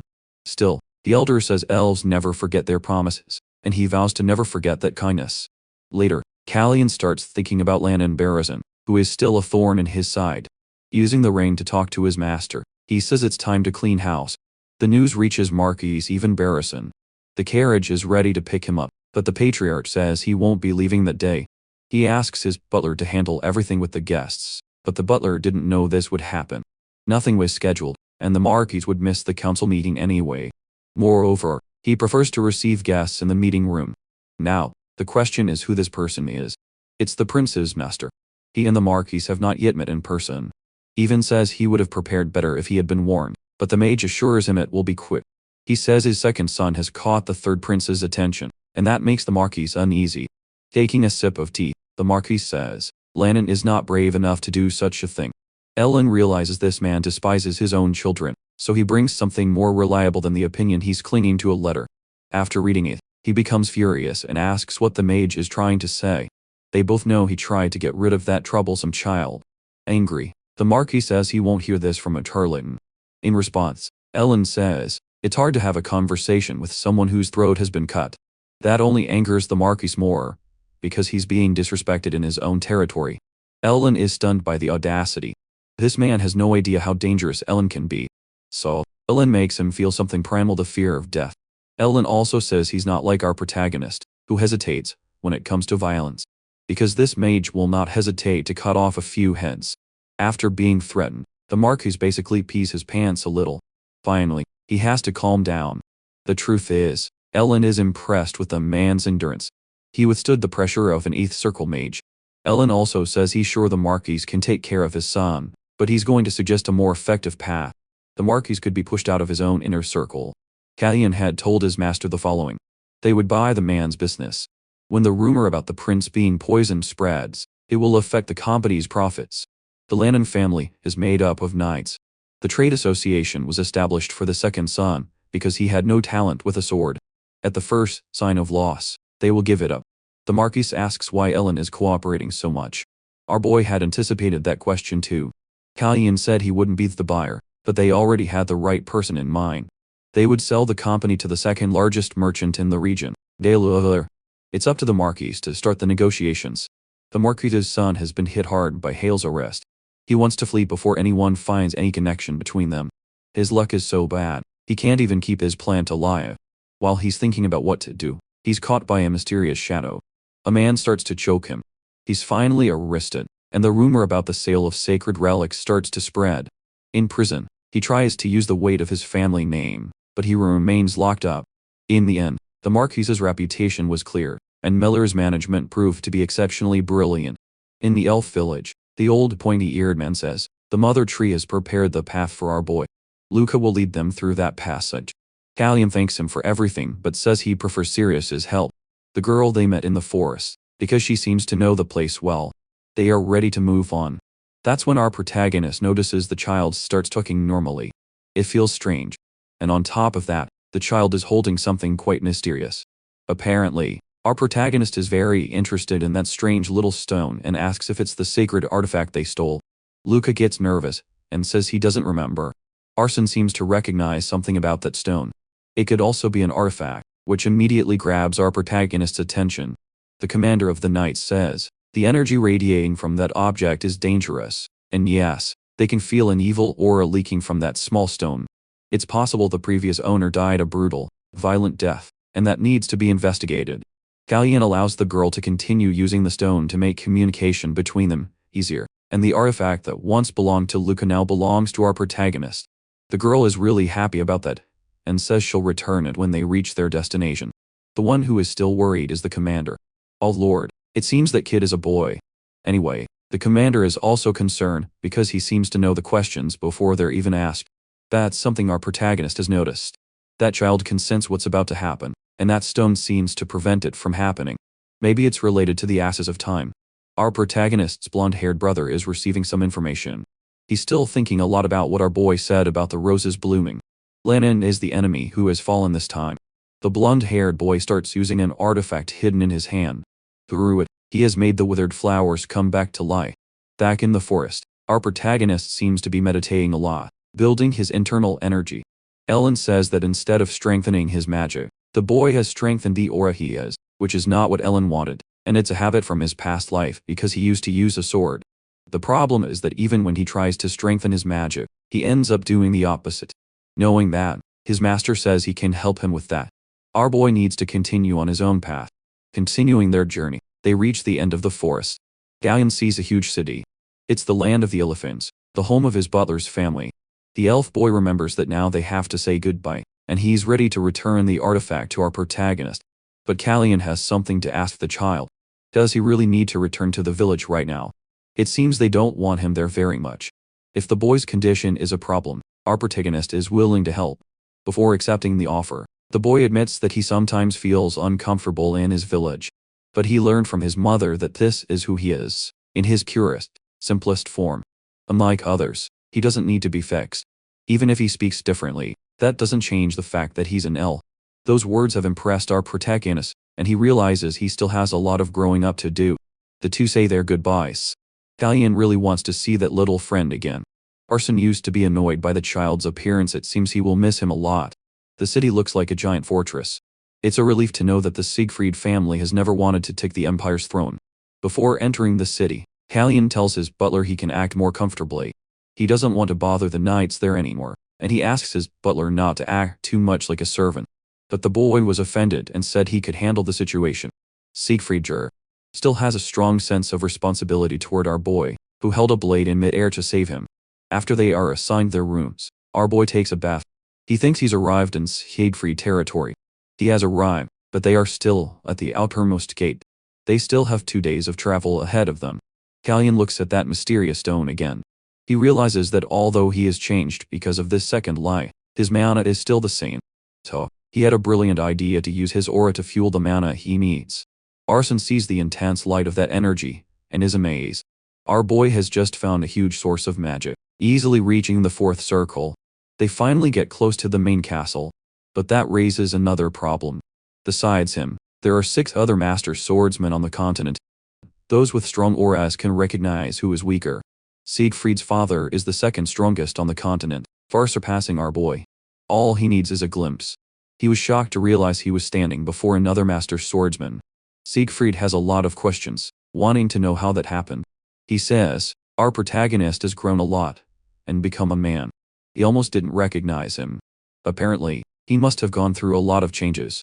Galleon says it's nothing remarkable, but Siegfried disagrees, saying, our boy has really changed. Now he will take the young man inside. Watching all of this, the butler is really happy. Siegfried says that the great mage has chosen an excellent student, one who is not only a mage but also one of the 6 great master swordsmen of the continent. Of course, Siegfried would recognize it. He hasn't trained all these years for nothing. He admits, our boy still can't see Siegfried's aura, but Siegfried can see the protagonist's aura without any difficulty. He says again that this is a huge improvement, and his master must be very pleased. Since it's late, Siegfried can't stay to talk and has to say goodbye, but it's okay. Galleon realizes he arrived earlier than expected. His host knows he will continue on and wishes them safety. Our boy's master drinks some wine, saying his disciple has arrived safely in the land of the elephants. With him is the king, who looks very worried because future problems are worrying him. The archmage quickly realizes he's thinking about the succession. Galleon is the last of his sons who still has to perform this rite of passage. Soon they will all be eligible for the throne. Randall is too mysterious. Blanche is very strong but also stubborn. And our boy still needs to show what he can do. Alan says the king should appoint the least favorite son as the heir. Then, the brothers will conspire against him, and the problem will solve itself. One thing this mage is sure of: our protagonist is still in the race. One day the king will see what this boy is hiding. But until then, he shouldn't worry about abstract future things. Everything will happen the way it's supposed to. Galleon is about to enter that mysterious cave. After walking for a few minutes, he feels completely lost. He doesn't even know how deep it is anymore. Then, his face is illuminated by an intense light. Galleon seems to be transported to another place. A meadow full of flowers. He can't tell where he is until his eyes catch something terrifying.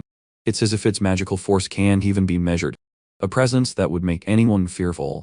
Galleon bows before it because he's sure it's not just a single will. It's the Great Siphanian, the entity he came to meet. The villagers working in the village were shocked. A huge mysterious beam of light appeared among the mountains. It was our boy introducing himself to that entity.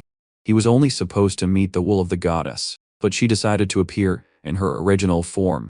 Overwhelming, suffocating. The goddess quickly realizes this child carries memories from another reality. He has turned her blessing into a weapon, and now she's wondering what drives him. Moving closer, she says he has been summoned to that place. Back in the city, people are still worried about what it could be because it's the young prince's rite of passage. The butler is also worried, because something like this has never happened before. Siegfried comes to see his son and asks if he really cares that much about our protagonist. The boy asks if his father should go check those lands. He did, but he finished quickly, and the day's surprises are not over yet. A little girl with very strange hair introduces herself. Her name is Veronica, and she's the granddaughter of our boy's master. She came with her mother, Rachel. Our boy is still being examined by the goddess. With a simple touch, she has access to all his memories, including the axis of time. Now she understands what's happening. But when she tries to tell him some things, her voice can't be heard. Sifanian realizes what's happening and says that woman doesn't want this to happen. They are talking about Serenity, the queen of the gods. She fought against the void in the Great War along with the 8 great heroes. After the battle, she fell into a deep sleep, but she is still alive. Sifanian says, our boy needs to ask the right questions. So, he mentioned the axis of time and said he wants to understand why in his past life they wanted that object. But again, he can't hear the goddess's words. Sifanian says, our boy's impatience doesn't align with Serenity's will. He wants to know about the things that happened after his first death, and knowing that too soon will change the course of everything. Our boy realizes that if Serenity is intervening, it's because it's necessary, a sign that this is bigger than him. So, he asked one last question. He wanted to know if it was his brother who used the artifact to bring him back to life. Ji-hin says, that man was a king before he was a brother, and he shouldn't be considered a fool. No one would change the natural order of things just for the protagonist's life. Galleon understands that it wasn't Chase who manipulated time, and his heart is filled with doubts. The goddess asks our boy to show what he has. Galleon is confused because he thought he had nothing. Then, he remembers that small artifact. The goddess examines it, and again her words can't be heard. After examining our protagonist, she advises him to keep that artifact, promising that he will find out everything when the time is right. He shouldn't be disappointed just because he didn't hear what he wanted in that meeting. He should come back when he truly believes the time has come. A flock of carrier pigeons flies over the city to spread the news of the large light that appeared during our protagonist's ceremony. Siegfried has never seen so many pigeons in his territory. He's finally being scolded by his own daughter, who says he shouldn't be idle right now. Her name is Diria, and she's already an influential leader. Siegfried says it's fine, even if he does nothing. His daughter says everyone wants the power they have, and they need to be very careful about who is on their territory. Her concern makes Siegfried happy, because she's very smart. She inherited that from her mother. Thank God. However, they are a family of protectors, not rulers. Even if she agrees, she feels that different times are coming. The two of them watch the protagonist's figure through the window. Siegfried promises he will find out which families are in the area so his daughter won't worry anymore. The butler is happy to see all those pigeons. He had intentionally mentioned it to his father, saying he even saw Hawk. The goddess's message told our boy to come back when he's ready, still not leaving his mind. His thoughts are interrupted by the butler, who brings some tea and says, our boy hasn't left the window this whole time. He asks if Galleon found anything interesting in that territory. Galleon says, the interesting thing can't be seen from there. The butler goes to the window and sees Hina and her brother. They are playing with the Siegfried family's dog, named Jan. Since it's the same name as the butler, he's angry that his father had that brilliant idea. But they quickly realize Hina really loves animals. Maybe they can adopt a dog at the palace. They'll need to teach it sign language so Hina can communicate with it. The butler's fluent in that form of communication because of his sick brother. Galleon apologizes for mentioning such a sensitive thing, but the butler says it's been a long time. And besides, now he has our boy. However, if the protagonist decides to adopt a dog, it will cause problems with his brothers. Galleon is ready to go to Camon, and he knows it's the crown prince's city. It sounds like he wants to become the successor just to have a dog. That's when our boy says he's also the only heir who has seen Sifanian in her true form. In a room elsewhere, a woman is having her hair brushed. The letters that were sent have reached their destination, which makes this woman very excited. Our boy had a little trouble talking to his master. He needed to find a place not under the goddess's power, but he found one, the family cemetery, discovered by the butler himself, which allowed communication to happen without problems. Ellen wants to know how the ceremony went for our boy, and she quickly finds out everything was fine, but she still wants details. She's shocked to hear that Galleon saw the goddess in her original form. She should have been there at that moment. The truth is, our protagonist was also overwhelmed. He was told to come back when he's ready. Now that Landon is gone, they need to keep an eye on the queen, who received a visit from him that morning. But that noble will certainly not say anything about what happened, because the negotiation between him and the mage is protected by a pact. A bit risky, but Ellen is good at this kind of thing, and her student is also bold, and he did it. Landon is a problem of the past now, so Galleon doesn't need to worry about anything else. He was one of the queen's agents who did her dirty work. The mage found a letter that might interest our boy. Silas tried to contact the count. She's desperate to reach her allies. The problem is Ivan's eldest son, who is also one of the 6 great master swordsmen on the continent. While defending the border, he was injured, and he intends to recover in the capital. A pretty obvious excuse, because he's clearly coming to negotiate. Our boy is very interested in meeting him. Later, Siegfried invites our boy to sit on a log and rest for a bit. They use the time to talk about the ceremony. Our boy didn't just hear the goddess's will. Siegfried is very impressed that he saw her in person, and he's very happy about it, knowing she's still alive. His family has protected that cave for 500 years. A dragon's nest that many people claimed wasn't even real. It turns out they were wrong. Their determination to protect that place has really paid off. Talion says he will return soon to talk to her again, and having a teleportation gate there would be extremely useful. Siegfried asks if the king would approve of such a thing, because it could leave the capital wide open. Talion assures that access will be restricted, and if it becomes a danger, it can be destroyed. As long as the king approves, Siegfried has no objection. Our boy has another request. Siegfried assumes it's about a sparring match, but that's not what he meant. Using his aura, Talion creates a kind of crystal in one hand. Siegfried realizes it's a magic core made entirely of aura. Talion reshapes it into a sword. He definitely wants to test how strong that weapon is in actual combat. Siegfried is ready to help with the test. It doesn't look like it, but the old man is the 2nd strongest master swordsman on the continent, and also the 2nd most experienced on the path of the sword. A fearsome opponent. His blade is heavy and also fast. Talion is pushed back by his attacks. Still, Siegfried is impressed with the young man's skill. Even if he's not as strong, his agility is incredible. Manifesting that sword must be burning through his mana, and Siegfried isn't holding back in this sparring session. Our protagonist's talent only excites Siegfried more. He's not like the weak child from before at all, but they've just found a limit. Siegfried knows the child is not a real challenge yet. It's time to handle the training session properly. The old man launches a powerful blow, and our protagonist repels it, finding an opening for a clean counterattack. The blade grazes the old man's neck dangerously. Talion realizes he's done something really stupid. Siegfried is now radiating a huge amount of power, ready to show the child his place in the world. In the end, the aura sword is destroyed, but what surprises Siegfried is that he actually injured our boy a little.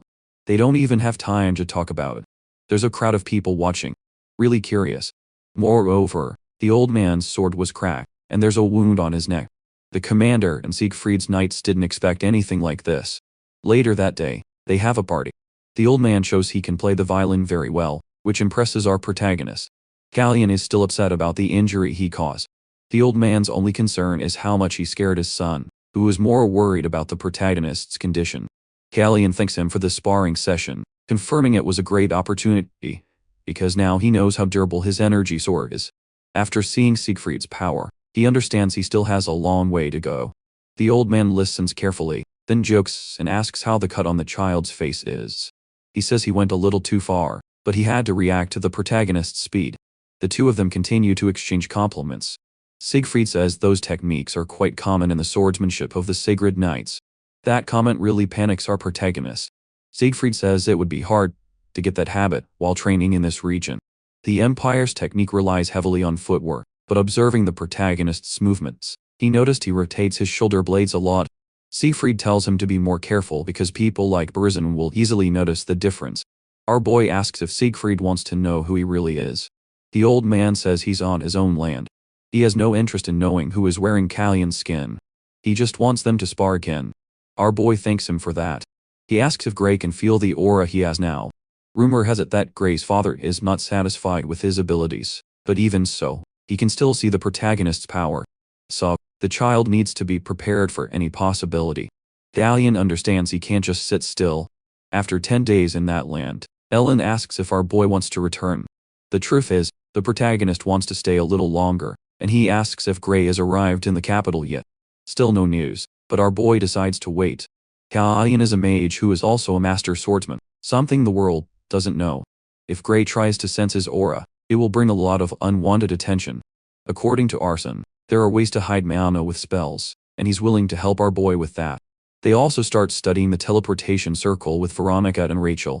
The Artemida's daughter-in-law is very talented. She dedicates her entire being to teleportation research. Our boy has a lot of ideas to share with Rachel and Arson. They start working immediately. While our boy learns to hide his mana, the spell itself isn't the hard part. The hard part is keeping it active. Siegfried is the only one there who can tell if our boy's aura is leaking. So, he can't leave the castle until the training is over. A lot of training and work sessions take place until our boy finally gets what he wants. No one could imagine he could use a sword like a master. It's time to go again. Siegfried says goodbye, saying he won't go easy next time they train. Our boy says he has no intention of remaining an easy opponent. Now they need to return to the capital. The mysterious man also gets the news. Surrounded by women, he has learned exactly what needs to be done. It's time for him to return to the capital. This is Count Greyberson. Ellen can't stop being surprised by our boy. He has collected a huge treasure, exploring land that wasn't even supposed to be fertile. The Baron was really a good choice, and what once belonged to Pyrrhus now belongs to them. The protagonist is really good at this. A maid asks if she can lock that door, and the mage allows it. Walking through the corridors, he bumps into someone, the king's eldest son. A surprising coincidence for the archwitch. Still, he's polite in front of him, saying, "It's been a long time." Blanche is wondering if he's the one who changed our protagonist, or maybe because he changed so suddenly, he sought guidance from someone. But no matter what he does, Blanche can't get an answer from anyone. Ellen says he also has a lot of questions, since the prince has stopped drinking and he must be taking things that make him think too much. Blanche realizes more people remember the drunk version of him. Still, the mage agrees that people change, overcoming fears and challenges, and stopping themselves from falling into reckless urges. How it happens isn't always important. Blanche seems disappointed with that answer. As the mage walks away, Blanche knows that the comment about being reckless was aimed at his past actions. It's been 20 days since our boy left Siegfried's land on his journey. They've changed their route a bit because Veronica's horses look tired. Rachel's acceleration magic was too intense for them. The Viscount in that land seems reasonable, and the butler believes it's good that they stopped there. While our boy is resting a bit, a loud noise catches his attention. It's exactly what he needed. So, he asks his butler to send a message. The message is sent. Our boy wants to be introduced to the guests who have just arrived. That makes the Viscount a bit uneasy. He's hosting people from Barrison, and even though he's a sober person, he knows they don't like the third prince. He considers sending the guests away, but the butler continues the message. If Grey is among them, Gallion wants to invite him for tea. The Viscount is relieved because what happens next isn't really his business anymore. Finally, it's time for the two of them to be introduced. Grey accepts the invitation for tea, and it's time for them to get to know each other better. When they exchange their first look, Grey says he's recovering from a shoulder injury, so he doesn't feel like he can stand up and bow to our boy. Only one noble family can sit in the presence of royalty, and they belong to Siegfried. Grey thinks he's being understood, saying he's in a lot of pain. But our protagonist tells him to bow because that's something he can do. Even the butler feels the air grow heavy. He's afraid something might happen to our boy, believing he still has a weak body. Arson catches a butler spying behind the door. Updating the others, he says they need to be on alert. An interesting guest has arrived. Before he can say who it is, Hina approaches them with tear-filled eye. The butler tells her to calm down and explain what happened. It seems something happened to Kiri and the knights outside.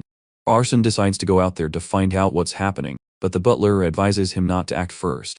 The mage continues on, aware of the responsibility he carries. More and more worried, the butler realizes it's only a matter of time before something bigger happens. Grey is not happy at all about being ordered to bow. Gallion says that behavior is extremely disrespectful. The prince won't say it twice. Absolutely furious, Grey stands up, and once again Gallion tells him to bow, but this time he says it with a bit of his sinister energy. According to the butler, the two of them met a long time ago. For Gallion, that makes sense. It explains this man's arrogance, and he must have been shocked by the change in behavior. Now, it's a question of whether he'll take the bait and try to attack someone he can't beat. Gallion wants, with every molecule and atom in his body, for that noble to choose violence. Grey starts to realize the rumors about our boy might be true, but he's stubborn. The host of that meeting, scared out of his mind, tells Grey to be more respectful. After that scolding, things could have gotten worse, which our protagonist deeply regrets, because that man was on the verge of his own death, even if he thought it wouldn't happen. Suppressing his rage, Grey bows politely. Gallion says he's tired now, and they'll continue the meeting another time. That only makes Grey angrier, but before leaving the room, Gallion tells the host to take good care of the count. because he looks a little unwell. The comments have completely crushed Gray's ego, but the attention quickly shifts outside. A large fire has just broken out. It was Arsen's magic. As an ice specialist, he would never use such an explosion, unless, of course, it was to warn our boy. The mage had blown up a carriage with a fireball. Arsen still doesn't know exactly what's happening, but he tells Curie that our protagonist won't be happy about this. The other knights are angry. On one hand, they say he destroyed an important person's carriage. On the other, Arsen says they provoked someone who serves someone even more important. They are the third prince's staff, and Count Gray's dog should learn to respect them. The knights decide to confront that argument head-on, but our protagonist arrives just in time to confirm they are, in fact, dogs. In front of the prince, they become nervous. Our boy asks the mage if he needs to be compensated for the damage. Arsen says it won't be necessary. He'll pay for it himself from his own reserve, so that's settled. Thalion believed nothing serious happened, but then he starts to notice Hina is missing. She's always near her brother. Arsen says those men tried to grab the girl for some fun. Thalion starts smiling like a complete psychopath. Now he's burning with rage, ready to finish off those knights. When Gray comes out, it's too late. His knights' tongues have been cut. Arsen says they no longer belong to the knightly order, because they did something unforgivable to one of the prince's servants. Gray feels even more humiliated after all that. Some commoners have witnessed everything. Thalion says his mage will reimburse the destruction of the carriage when they get to the capital, but that's the last straw for the stupid noble. Thalion asks if his entourage has anything to say about it. Curie is completely silent, because he has seen too much humiliation caused by his mute sister. Now the prince is also worried about her health, which is more than he could have ever dreamed of. Still full of anger, Thalion orders his entourage to hold their positions. That night, Thalion tries to relax a little, drinking some tea. With him is the host of those lands, who has judged all that behavior as reckless because the count is absolutely furious, and he might even try to attack the prince on the road. That would be extremely dangerous because he's a master swordsman. But what that noble doesn't know is that our protagonist has measured his aura, and at best, they are on equal footing. Our protagonist would fight him wearing only swim trunks with a knife in hand, and it still wouldn't be a problem. So, he tells the host that a confrontation doesn't worry him. The words are so honest they surprise the host, because our boy truly believes it. The prince's composure has impressed him. Still, he has one more thing to say. It's about Curie. He's been running laps around the training ground. He asks if our boy really intends to let him do that all night. Thalion says yes, because that guy needs to learn a lesson. They both have their own responsibilities, and our boy is trusting his safety to him. Curie needs to be a competent person. The noble understands that it's not just a punishment. The mage who was burned in the carriage wasn't punished. Curie was punished for lack of trust, not for bad behavior. Thalion expects complete trust from everyone who works for him. That makes the noble feel a little jealous, because it's a privilege to serve a master like that. Thalion finds out that Gray had asked to borrow the Viscount's carriages, but they were all broken, so it couldn't be done. Too convenient.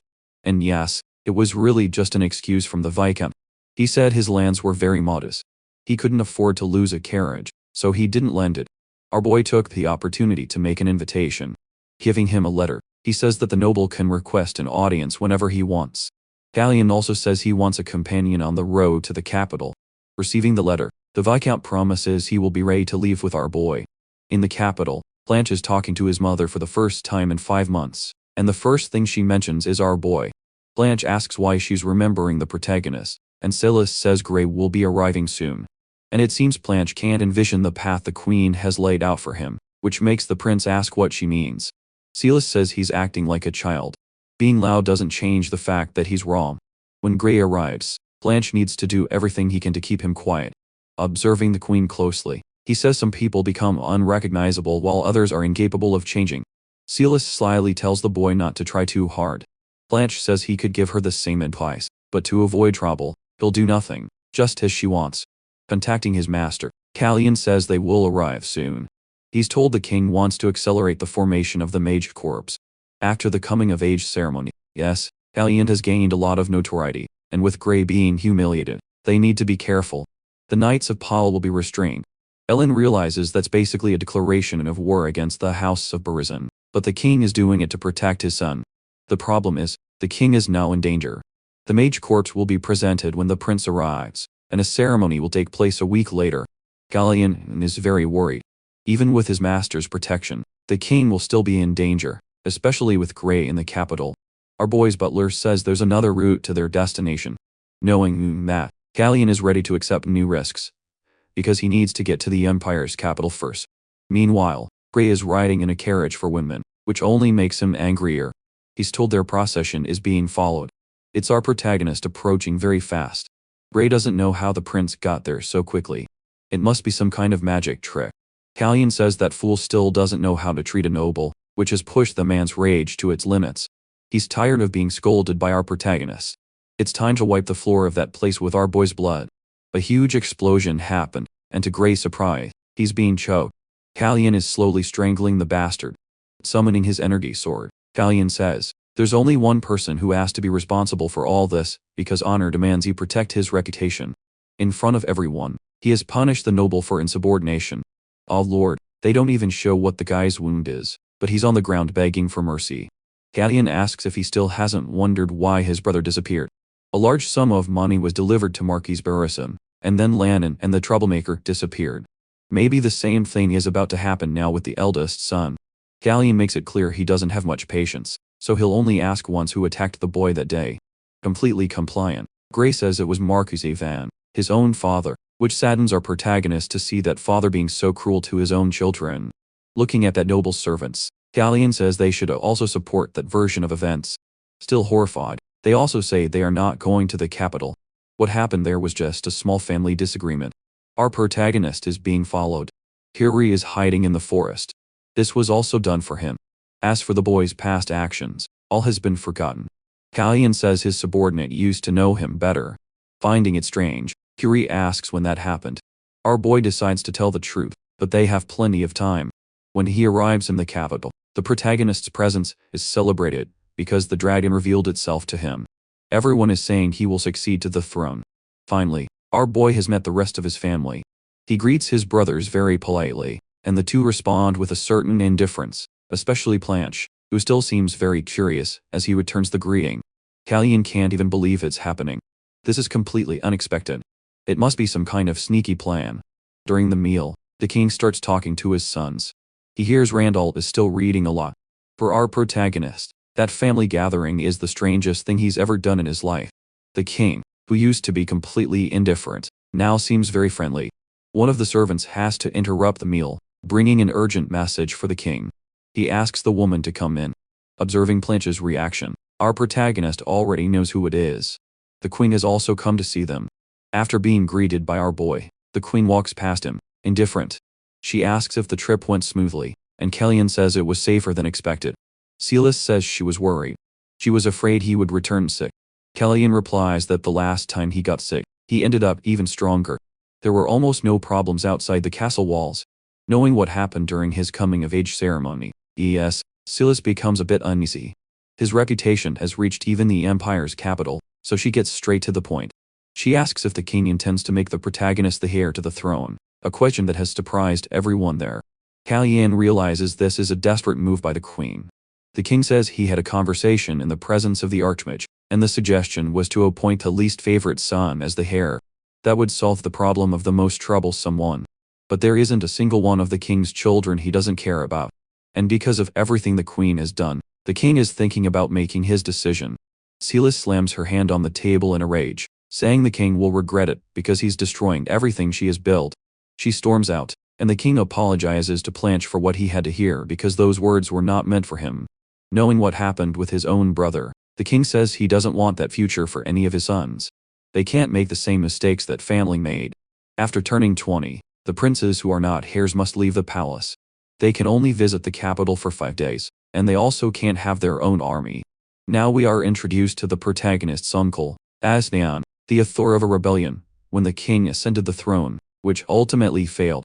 He is now imprisoned in a tower in the Varekan Valley. Our boy knows his father wants everyone to live well. His butler starts to ask if that's possible. But even our protagonist doesn't have an answer until he sees a mysterious rose on his way. But the flower isn't the only strange thing that happened there, because it was glowing in the dark. The butler points to the protagonist's pocket, which is also glowing. It's that mysterious artifact. Although all the other roses have disappeared, that flower is the only one left. Callion decides to interact with the flower. When he touches the petals, they wither, and the flower disappears completely. The strange light of the artifact also disappears. Galleon starts to connect everything the time, and that artifact. He heard from Zephanian that he's very impatient now, but it's hard for him to shake these thoughts because his desire for answers is so great. 2 days pass, and the butler says our boy has skipped breakfast both days. Galleon says he still feels very tired, thinking about a lot of things. Our boy tries to sleep, but he realizes he has an unexpected visitor. The person at the window notices our boy's magical power is real. A light breeze is enough to wake him. Getting out of bed, Galleon says, it's too late for guests. It was Planche who came. Planche says, a rose has gone missing from the garden, and that must have been the protagonist's doing. For privacy, Galleon has erected a barrier to completely block the sound of their conversation. He says his brother must be very interested in that rose to come all this way. Planche says it's not an ordinary flower. Now Galleon is thinking maybe that's why our boy skipped breakfast, and he becomes certain his brother knows something. Randall is also a person of divine blood, and that rose is connected to the divine power in his blood. But when Planche asked Randall why the flower didn't disappear, Planche got no answer at all. Galleon starts to wonder if his brother is really that stupid, expecting a clear answer for no reason. Planche knew only divine power could make that rose last so long, but he didn't understand why. Randall decided to hide it. That surprises the protagonist when he finds out Randall can use divine power. Since something happened, Planche decides to take the blame, saying he burned the rose, letting our protagonist pretend to be clueless. But before he can leave the room, Galleon stops him, wanting to know what he's doing. Planche believes our boy is skipping breakfast to hide the fact that he's bothered by this. But Gallion's real question is why his brother decided to help him. They are not close enough for that. Those words make Planche realize his brother still remembers. So, he says that even if Randall has some kind of power, they won't win. Galleon is now incredibly shocked by those words. It seems our boy is being helped because Randall has no chance against the queen. Finally, our protagonist realizes the obvious. His eldest brother never wanted to be the next king. Their conversation has left our boy in deep thought, thinking about that flower and the mysterious artifact he received. Galleon wants to understand how they are all connected. To achieve his true goal, he needs to strip even more power from the queen. Time is running out. Learning what happened to Gray, Silas is absolutely furious, because he was seriously injured. He couldn't even enter the capital. The news that reached her was that Marquis Ivan was responsible for the attacks. Silas can't understand why a father would do that to his own son. It seems it was an internal family dispute. Gray wanted his father's position, and the truth is, it was a secret deal between him and the queen. With Gray's help, Silas would also help him. She believes her plan hasn't been discovered. The problem is, her brother is a master swordsman. He shouldn't have been injured so easily, so Silas decides to send him some medicine, and she's determined to find out everything that happened in that incident. The queen's rage is growing. Whatever happened, it was a strategic move by a master, and Silas is still not willing to give up. The queen finally meets a knight and gives him a bag full of coins. He thinks it's a very generous gesture. Sammy is the vice commander of the Pile Knights. No one can see his true nature, and the queen knows he's a cold-blooded assassin. Now, it's a matter of what his next job will be. Silas wants to find out what happened to Gray, and if it was one of our protagonist's bodyguards. When the person responsible is found, he needs to be silenced forever. If that happens, Town will get another bag of money. All he needs is the guard's name. The queen says it's arson, but deep down she's sure it's the protagonist. The rumor about what happened to Gray spread throughout the capital. And that day, the king summoned all the nobles to court because he had an important announcement. He says they have ignored magic until now, but it's time to change course by establishing a mage corps. The nobles are shocked because it puts the power of the knightly families at risk. Bakken is the name of this division, and in a week, it will be inaugurated. They will use the old facilities of the Powell Knights. After that announcement, the king asks to be left alone for a bit, but he ends up meeting our protagonist, who knows this will upset the nobles. Galleon wants to know if his father is okay, but the king assures him it's not his son's job to worry about that. Our boy took advantage of being alone to bring up another topic. He wants to talk to the knightly families. The king finds that strange but soon realizes his son wants to build allies. Risky put brave. That has impressed the king enough for him to tell his son to do what he wants. This is also being done so he won't become the focus of the Buren family. Galleon also suggests they go hunting soon with his eldest brother. Upon hearing the news, the butler is happy because our protagonist is building his own political faction. Their conversation is interrupted by the arrival of Arson, looking clearly exhausted, but it seems he has found a solution to the teleportation problem. It's the same logic as a magic seal, an impact between the traveler and the gate. Kalyan wants to know the details, but he'll hear them soon, because he told the mage to rest a bit. Arsene says he needs to talk to Ellen immediately about this discovery, but the protagonist insists he must rest. Since he's so tired, Arsene has no strength to argue. Kalyan quietly tells Arsene not to fall asleep on the way back. But inside the carriage, the mage has completely fallen asleep. He remembers the protagonist's words and jolts awake just as his procession is ambushed. Some men are approaching. Arsene tells the driver to speed up and not look back. A weapon is thrown at the mage, but he manages to defend himself. Somehow, Arsene had anticipated something like this. And as a member of the newly formed Valkon, he's more than ready to have a little fun. Kalyan is in the middle of a party with his master, who has noticed Arsene's absence. Our boy says he must be busy with his own responsibilities, because what happened with Grey has become public, and the queen will make a move. She can't be happy now because she's lost a major ally. Only with Yvain's death can his son inherit the title. As things stand, Silas can't say for sure if her father will intervene in what happened. She will need time to sort out her thoughts. He also has no idea what Arsene is capable of. And our main dude is sure that Arsene can handle a few nights on his own. The last face our boy saw in his previous life was Arsene's. And in every respect, that has eventually turned into admiration. Right now, the extras are being brutally killed. The assassin is completely horrified because that mage is insanely strong, able to cast spells in the blink of an eye. Their only chance is to close the distance. So, he cheers on his men with the reward they're supposed to get, but their attacks are completely blocked by a magical barrier, which only speeds up the death of a few more of them. They quickly realize they shouldn't have taken that contract. Sending a group of 10 against an opponent like this is ridiculous. Arsene notices the men are trying to flee, so he blocks the path of the only one left alive, the one responsible for the ambush. The corrupt knight kneels and starts begging for mercy, saying he can tell the prince everything he knows. Arsene says he better be more specific if he wants to keep on living. So, the knight admits it was orchestrated by the queen. One of her maids works for our boy, and she will be executed if anything happens. Looking at that money bag, Arsene says his master isn't too keen on remembering certain things. Completely desperate, the knight says he knows where the Marquis's money comes from. A secret illegal case in it. They make money from rigged bets and matches, but our main dude already knows that place, and he has someone with renowned expertise in it. It seems the knight has nothing else to offer. He finally says that the Marquis hasn't held a sword in years, and the sword he used to use is completely broken. Arsene says that detail might make the young prince curious. The knight also says the conflict between Yvain and his son is real, but the mage is fed up and decides to behead the extra because that mouth has said all it needed to say. Arsene needs to find a way back to the palace, because the carriage has moved on, and he doesn't want to waste a whole week on the trip. Then, he starts to hear the sound of galloping horses. Soon, our boy has that money bag, and it has caused a huge chain reaction. Now, Marquis Yvain is being accused of trying to attack Arsene on the road. The royal knights were outside waiting for him. Yvain is furious. He thinks he knows why this is happening. It's because of the king and his mages. He asks where Tail, his knight, is and is told Tail was found at the crime scene. Furthermore, he has been summoned by the queen herself. Yvain is determined to go to the palace. The butler asks if he wants to inform the queen of his visit. Still furious, Yvain says if he does, he will punish his daughter, because she's not the one he wants to talk to. He wants to talk to our main dude. At lunch with the family, they are told a master of Vulcan has gone missing. Randall is the one who says it, and he thinks our main dude must be very worried.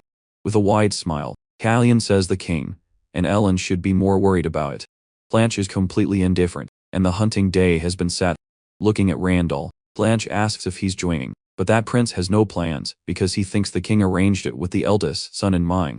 Blanche tries to convince him to go out and get some fresh air, but is ignored. To make matters worse, he doesn't seem like the type of person who enjoys hunting. Kalyan doesn't know if his eldest brother is doing all this just to help him.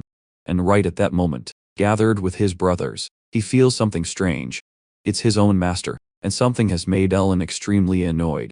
Not long ago, Ellen went to see Marquis Yvain. Ellen asks if he feels any grief for losing so many subordinates, especially since he still has to appear at court. For Yvain, that sounds like a provocation. He says the mage's presence there is only tolerated because of the king's favor. Ellen replies that at least one person in that conversation is enjoying royal favor. Furious, Yvain says he already knows who has been a bad influence on the young prince.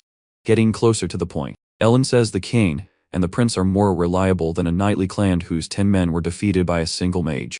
Ellen leans down and whispers in Ivan's ear, asking how much the bribe was this time, saying Ivan must be earning more now than when he sold his own son. That really enrages Ivan, and he unleashes his full aura. Ellen is not intimidated by it. He unleashes a power even greater than the nobles. And now he will show him that some things have been forgotten. It's time to remember his place. The flames of that energy look like they're devouring Ivan. Ellen tells him to think before he acts because he doesn't know who he's talking to. That brief exchange has left the noble breathless, threatening. Ivan says Ellen may be strong, but he's alone and he won't last long. But the mage assures him that he is not alone in this fight. He asks if the Marquis knows why Grey was sent away. Maybe Grey received an irresistible offer because he's also a corrupt noble.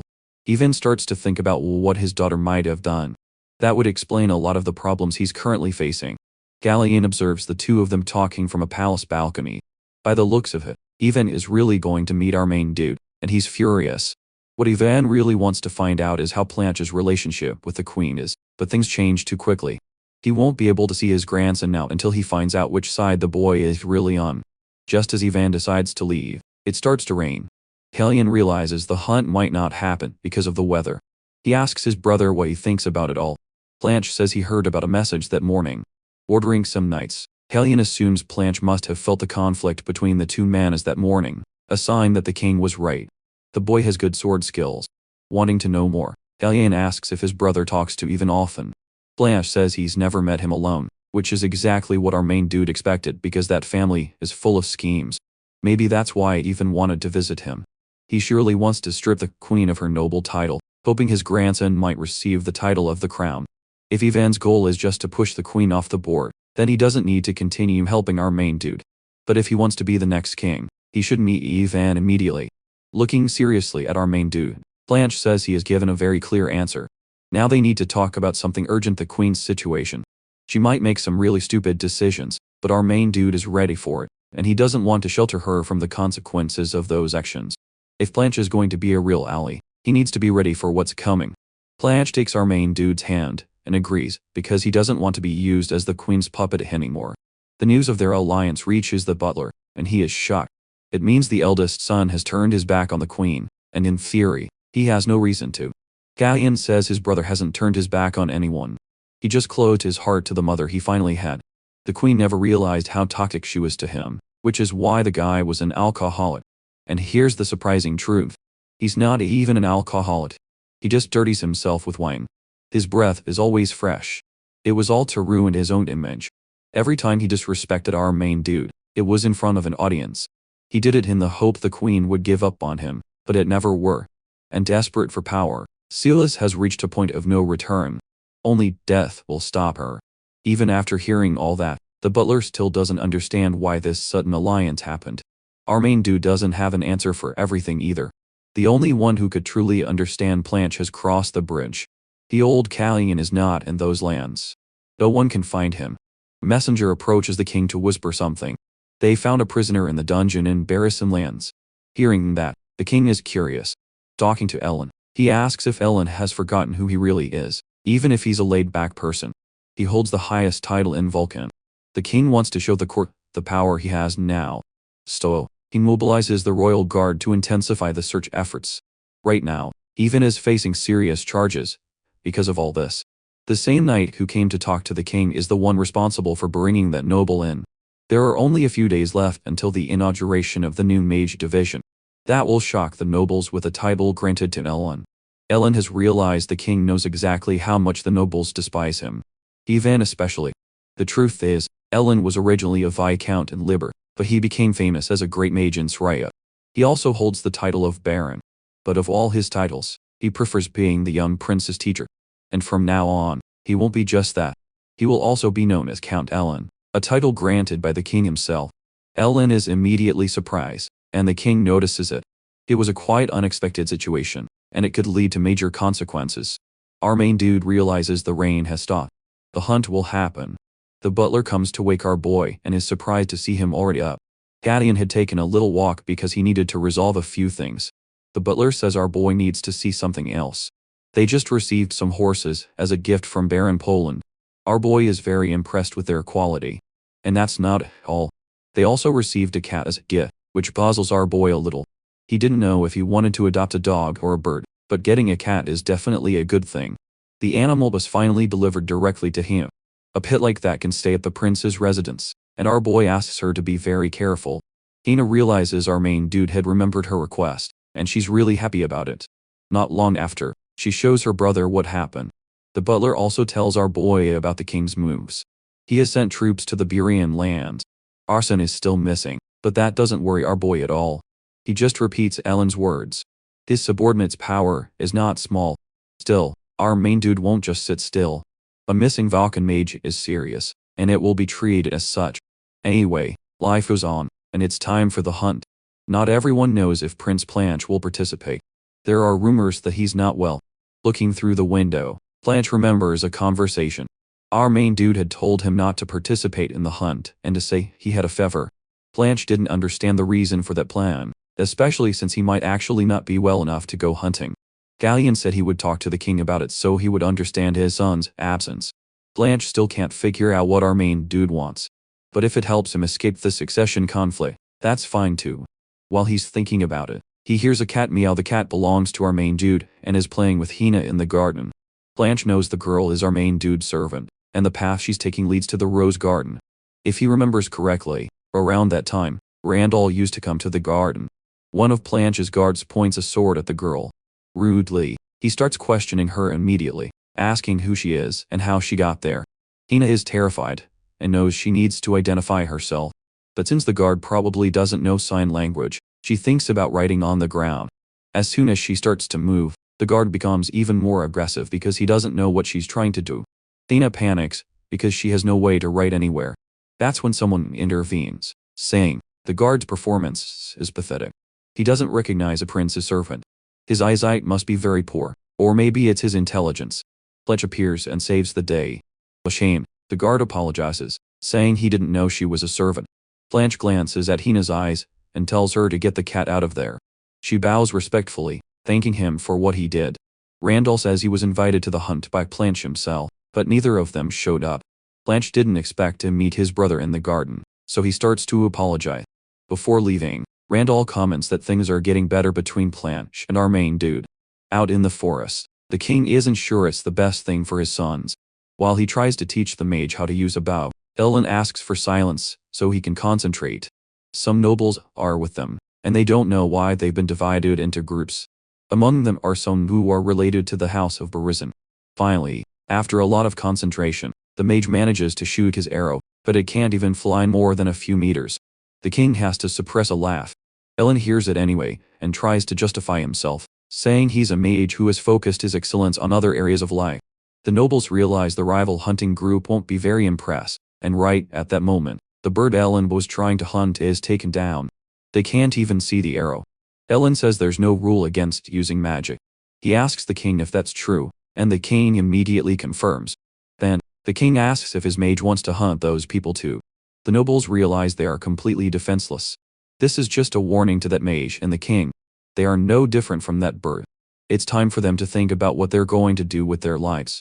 Galleon says he will soon be hunting a different kind of creature, and that's why he needs those men's help. When they meet again, it will be at the palace. The queen has just read a letter that infuriated her. It was Gray's response. The news was devastating. He can't use aura anymore, and the queen was asked not to disturb him at this time. On her table is the same bag of money that was given to that corrupt knight. The bag was found at Arson's last known location. Our main dude was the one who returned it to her. The queen tried to pretend she knew nothing, but our boy knew she had met the corrupt knight. Silas insisted on lying just because a mage had disappeared. She said our main dude was panicking. She asked if Callion had negotiated with Gray. Our boy told her she was completely delusional and that he didn't need people like her or her family. Silas scolded him, saying he needed to be more polite. Our boy promised that soon she would have to pay for what she had done. The queen's end was near, and Callion assured her he would be the one responsible for it. Remembering that conversation only made Silas angrier, and she threw that bag of coins on the floor. Completely consumed by rage, Silas realized she had nothing left to lose. It was time to settle things. At night, someone tried to sneak into Blanche's room. The boy woke up immediately, and realized that the mage had snuck past the defenses with ease. It was our protagonist who did it. He promised he wouldn't come in again unless invited. Blanche wanted to know what his brother was doing, and the boy said he had 3 things to say. First, did Randall know they were working together? The answer was yes. Callian didn't expect the news to spread so fast and asked for more details. In the conversation they had in the garden, Blanche had asked if it bothered his blonde-haired brother, and he had said no, confirming to our protagonist that everything was calm. Even knowing Randall wouldn't cause trouble, Callian still wanted to be more careful. Moving on to the next point, he finally thanked Blanche. The prince said he didn't even care about that. Someone must have told him what happened in the garden with the girl and the cat. Thinking back, he knew exactly why he didn't need any thanks. Hina had done a similar thing, and she did it very politely. Now that Callian knew that, he could get to the final point. Since the next day would be the inauguration of Volcan, he wanted his brother to stay sick for 1 more day. Blanche said Callian was being too much. Callian agreed but asked his brother not to interfere in anything that was about to happen. Preparing for the inauguration, the queen is being taken care of. Her maids are wondering if her mood has improved.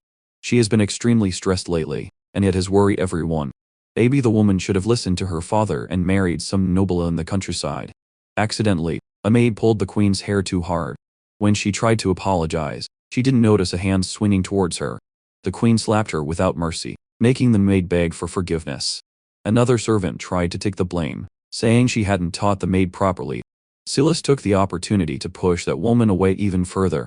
Finally, the ceremony begins. A lot of nobles have gathered for it. Ellen announces the establishment of that mage circle, dreamed of by the king and supported by the noble court. It marks the beginning of a new era in the empire. In the middle of the announcement, a huge explosion happens, horrifying everyone. It happened in the queen's quarters. Our protagonist becomes increasingly uneasy. Everyone is saying arson is responsible. It seems the boy didn't expect something like that, and he was deeply shocked. Soon, the nobles also panicked and turned their attention toward our protagonist.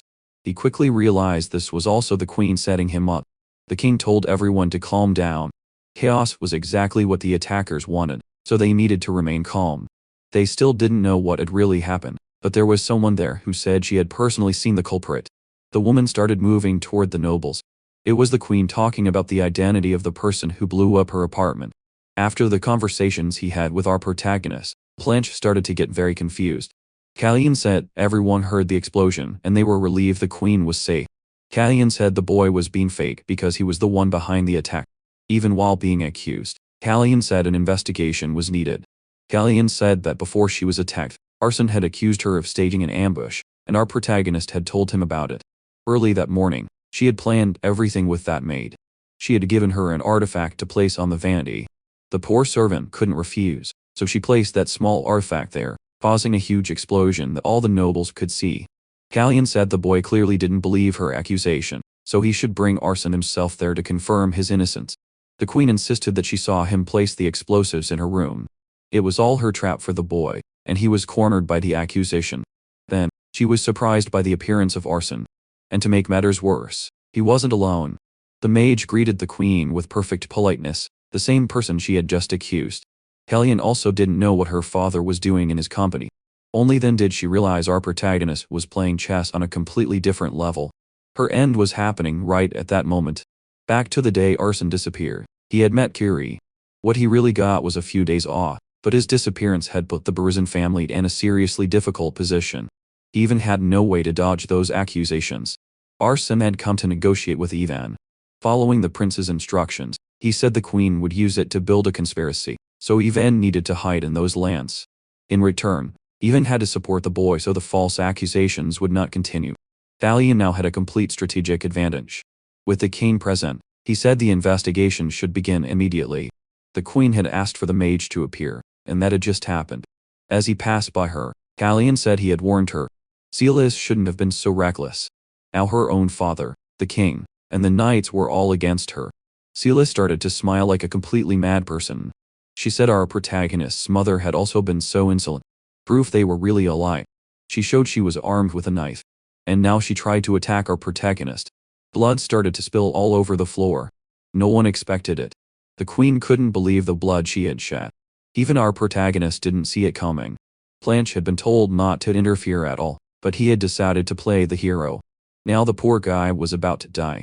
Silas grew even angrier. Realizing she had been betrayed by her own son, she plunged the knife deeper. Talion watched his brother suffer in brutal pain. The king tried to stop it. His knights were mobilized to restrain the queen. Extremely worried, the king told her to stop. The hand holding the knife was severed, leaving the queen in pain and shock. Furious, Talion asked if that insolent woman had heard the king. She had been ordered to let the boy go. The guards had the situation under control. The queen was arrested, and the nobles realized the boy had used an aura sword. That meant he was a master swordsman. In the midst of the chaos, Talion tried to help his brother. Blanche said he was impressed his brother could use it. Right after that, he passed out. Everyone called for a healer. The king was clearly worried about his son. And the same was true for our protagonist. But since they didn't know what might happen next, the king had to be evacuated immediately, something he didn't want to do because he didn't know what would happen to his son. Ellen told him that he had also lost a child. But he was not a king. Much more important things were at stake now, and the prince would handle everything. While the boy performed first aid, he still waited for the healer to arrive. The situation was getting worse. Talion was also angry with his brother. He shouldn't have done that. This was not the time to die. Not under these circumstances, and even the blessing of Sifanian in his blood wasn't helping now.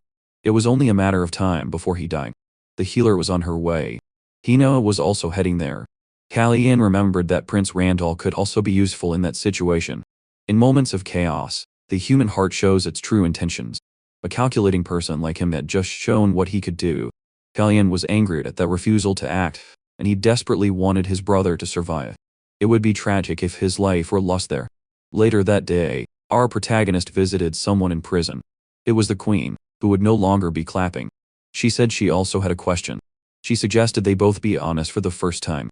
There was something the boy was still hiding from her, and Silas was absolutely sure of it. Talion told her, everyone has secrets, secrets that no one will ever find out. Now, he also had a question for her, about the death of Queen Aisha, and whether Silas was involved. Showing an even crazier side, Silas said she would never forget. It was the first life she had ever taken by using poison. Enraged by the confession, Talion said there was nothing left to say. Before he left, Silas warned him they had promised to be sincere. After thinking about it, Talion said he honestly expected the queen to ask about her own son's safety. Ignoring what might have happened, Silas said he was just an obstacle until the end. She had tried to do her best for him, but the boy had proven to be a fool. He was never useful for anything, and her imprisonment was proof of that. Our protagonist said people run toward what they want to protect. The way that attack happened showed the queen had never been trained in combat. The boy didn't even have to block it. He could have just stepped aside. He was also protected by magic. Blanche should have known all that, but he still made that choice. Silas wondered if the boy did it to protect her because he had no reason to. Talion said if she hadn't sunk so low, she would have understood her son's reasons, how he had tried to warn her of the danger of those decisions, of her behavior, and of her inability to change. At the peak of her madness, Silas said she didn't regret anything, laughing like something from a nightmare. The nobles still loyal to Bray had switched sides, and the queen's crimes had been exposed. Silas was executed not long after. Her death was also not mourned. According to the traditions of that place, after a week of dismantling her palace, the work was still not finished. People avoided her name. No one wanted to be associated with the queen. Moreover, no one expected the boy to be a master swordsman who could use magic. Since that incident, he hasn't left Blanche's bedside. Blanche finally wakes up and asks why the boy is there with his mouth full of bananas. Talion says he's trying to find a way to explain his sword skills without arousing suspicion. Since he hasn't come to a conclusion, he tells his brother to rest more. Blanche tells him to do it in his own room, but our protagonist asks him to be a little kinder. Talion doesn't want to leave right away to avoid all the questions. More time passes, and even Ellen misses the boy. Talion is finally kicked out of Blanche's room. Blanche has had enough. Considering he was there for 4 days, he admits it was more than generous. Ellen had imagined the boy would stay for another week, and that was the plan. Even the maids are talking about the rumor that our protagonist used an aura sword. For his master, the boy didn't leave just because he was kicked out. He must have come to an interesting conclusion, something that could work for everyone. Talion knows he's a terrible liar, but someone can help him. He goes to the king's office, and the king also can't know the whole truth. Talion tells him that during the protagonist's ceremony, he received a blessing from Sifanian that awakened his master swordsman abilities. Callian will do a little demonstration since he can use aura and magic. He learned a few tricks when shaping that sword. Now the king understands why he was in danger in that situation more than his own son. He also realizes the mage has always known. Callian apologizes and says he should have told him sooner, but the king understands the boy's reasons. The problem is, the nobles want answers, and Vulcan's ceremony has been postponed. It has been suggested that the boy should use that to explain himself. However, the king really wishes he had been informed sooner. Ellen quickly realizes his disciple is really smart for the king. All of this is beneficial. Now that everyone knows his son is a master swordsman, Burzin will be very cautious from now on. Not just him, but Randall too, who has remained calm. Even on that day of crisis, the king worried about the possibility of Randall taking the throne. His thoughts are interrupted by a question, and even with his anxiety, he realizes only time will tell what will happen. After a week, the ceremony takes place again. They also announce the presence of the newest master swordsman. Meanwhile, Burzin completely isolates himself, avoiding all contact. There, the man doesn't stop training with his sword, making even his servants worry. What angers even is knowing that he couldn't see the boy's aura, something that only happens when the opponent is stronger. Finally, winter has come to those lands. Our protagonist's cat is wandering in the garden and meets Blanche. Even when ignoring the animal, the cat affectionately rubs against his leg. The flowers the queen used to grow no longer perfume the air there. The king's birthday is being celebrated, and he's really happy to be surrounded by good friends. Spring has also come to them. A new beginning for all of them. And in the midst of that celebration, a mysterious man has approached. Ellen and his disciple are very surprised because Chase, the protagonist's brother from his past life, is also there. We are taken back 2 months before that event. A lot has changed in the protagonist's life. He feels refreshed in an inexplicable way. Ellen was personally invited to that birthday. The king wanted his friend there because this was his first birthday as a single man. Knowing the party would be wild, Ellen promises he won't leave the area. He also says time flies too fast. Now that they're drinking tea, the king remembers when the mage came to those lands and is eager to see what the new year will bring him. Our protagonist continues to own his abilities, defending fiercely against Arsen's attacks. His aura sword is a fearsome weapon. By manipulating energy, he can turn it into a powerful shield. After defending, he decides to attack, cornering the mage with ease. It was an impressive sparring session done in front of all the other mages in the organization. Callian is impressed with Arsen's teleportation skill, and Arsen is also very impressed with the boy's swordsmanship. His mana control is really refined. He's even more surprised to find out the boy was holding back. The mages who witnessed it now want to learn from Arsen, who doesn't need to chant spells. Blanche also watched the sparring session, and when asked if he liked the show, he said no. Then, the protagonist asks what he wants now, and if he's interested in training those mages. In his past life, Blanche was responsible for strengthening that division, a crucial piece in turning them into the demons they could become. That's why the protagonist made the suggestion. Blanche still seems uninterested. Their conversation is interrupted by the butler, who announces that Marquise even wants an audience. It surely has to do with our boy's aura, and he's on his way to that meeting. Callian tells his brother that everyone knows they are allies now. He can't hide in the shadows forever because soon he might be attacked. After training all winter, he even wants to meet our boy, not knowing that he hides his aura with magic. That alone is enough to make him feel weaker. Still, our boy is stuck because he knows he's not strong enough yet. Another problem is Blanche, who still doesn't have his own faction among the nobles. Another political war is about to break out on this chessboard, and our protagonist needs to keep an eye on one person, Randall. Someone he finally met in that same corridor. Coldly, Randall says he almost wishes he had helped our boy that day. Disregarding a prince is a major taboo in the customs of this place. Callian knows that he stands his ground and says he's only 3 steps away from ending all that arrogance. He mentions the seemingly eternal rose. It seems he has finally understood its meaning. Randall asks if our boy has seen it. Smiling, Callian says he's always thinking about why the rose stands out so much. Maybe it's a sign that flowers will always bloom in his brother's garden as long as they never go beyond his feet. And that's exactly the message he wanted to send. They stare at each other at the end of the conversation.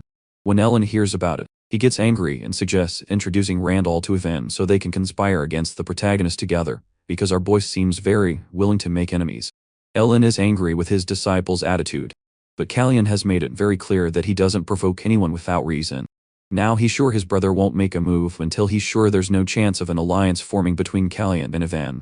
After everything that has happened, he even will be very cautious, because he can't wait to come see our boy. Blanche has also become an ally. But the reason is the need to seek new alliances, and that doesn't mean our protagonist is on the list. At the illegal fighting arena, people are having fun. A hooded man finally catches attention, and they ask him for the entrance fee. The answer is a sword stroke that separates a head from its body. The order Curie received was clear. Panic starts to spread throughout the place. The only people he's not supposed to touch are those working there against their will. The guards panic, but they are easily cut down. No one is supposed to survive. Fury is carrying out his orders with complete dedication. He goes to the main office and is almost hit in the face for doing so. One of the thugs has taken a girl hostage. Curie is much more skilled now. He knows that girl has agreed to be used as a hostage, so her life doesn't need to be spared. The gangster now has a hole in his chest. He says the person in charge of this place won't let this slide. Curie replies that he doesn't care at all. When the guards arrive, some lives have been taken. Curie gives up his sword, revealing he is a servant of the third prince. The news is spreading fast, and a messenger needs to report what has happened. The underground fighting casino has been attacked. The Marquis needs to know that the messenger's path has eventually been blocked by a few people. Galleon asks where the man is rushing to. Absolutely furious, even scolds his subordinate because all he had to do was report what had happened immediately. Now, even the royal family is involved in the investigation. All of this is because Carrie survived the attack. Galleon has sent a message to that messenger, and while he's being scolded, the messenger says Galleon has failed to pull Blanche to his side. When the attack happened, they were told to blame their prince. Yvan is thinking about that now. He thought the brothers had joined forces, but he might have been wrong. A little calmer, Yvan starts to believe there's still hope, deciding he will meet Blanche the next day. After the meeting takes place, Blanche passes that information to our protagonist. It seems Yvan took the bait they had set. Yvan really tried to convince Blanche to become an ally. The investigation is unlikely to find Yvan responsible for it. The attack only served to diminish his influence. Galleon now wants to know if his brother thought about the offer he received. Blanche says he's ready to put it into action. Our protagonist asks to be reminded of what they had planned. It's about Vulcan. He will be put in charge of that division.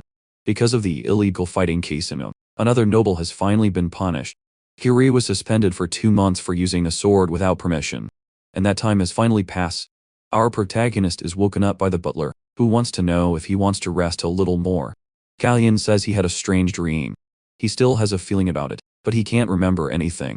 The butler says it could be a sign of good luck and reports that Curie made a move last night. He says he saw a tinsel procession. It was a diplomatic visit. Blanche finds that really strange because it came with some priests. He had thought about bringing it up with our protagonist immediately. Among those people was also the heir of Sacria. Now the question is what he's doing there. Chase says it's an honor to speak with one of the heirs. Glimpses of the protagonist's past are reflected in the meeting between those two. Chase admits he's far from his lands, but he has business to resolve there. Riding on horseback, our protagonist sees who is there.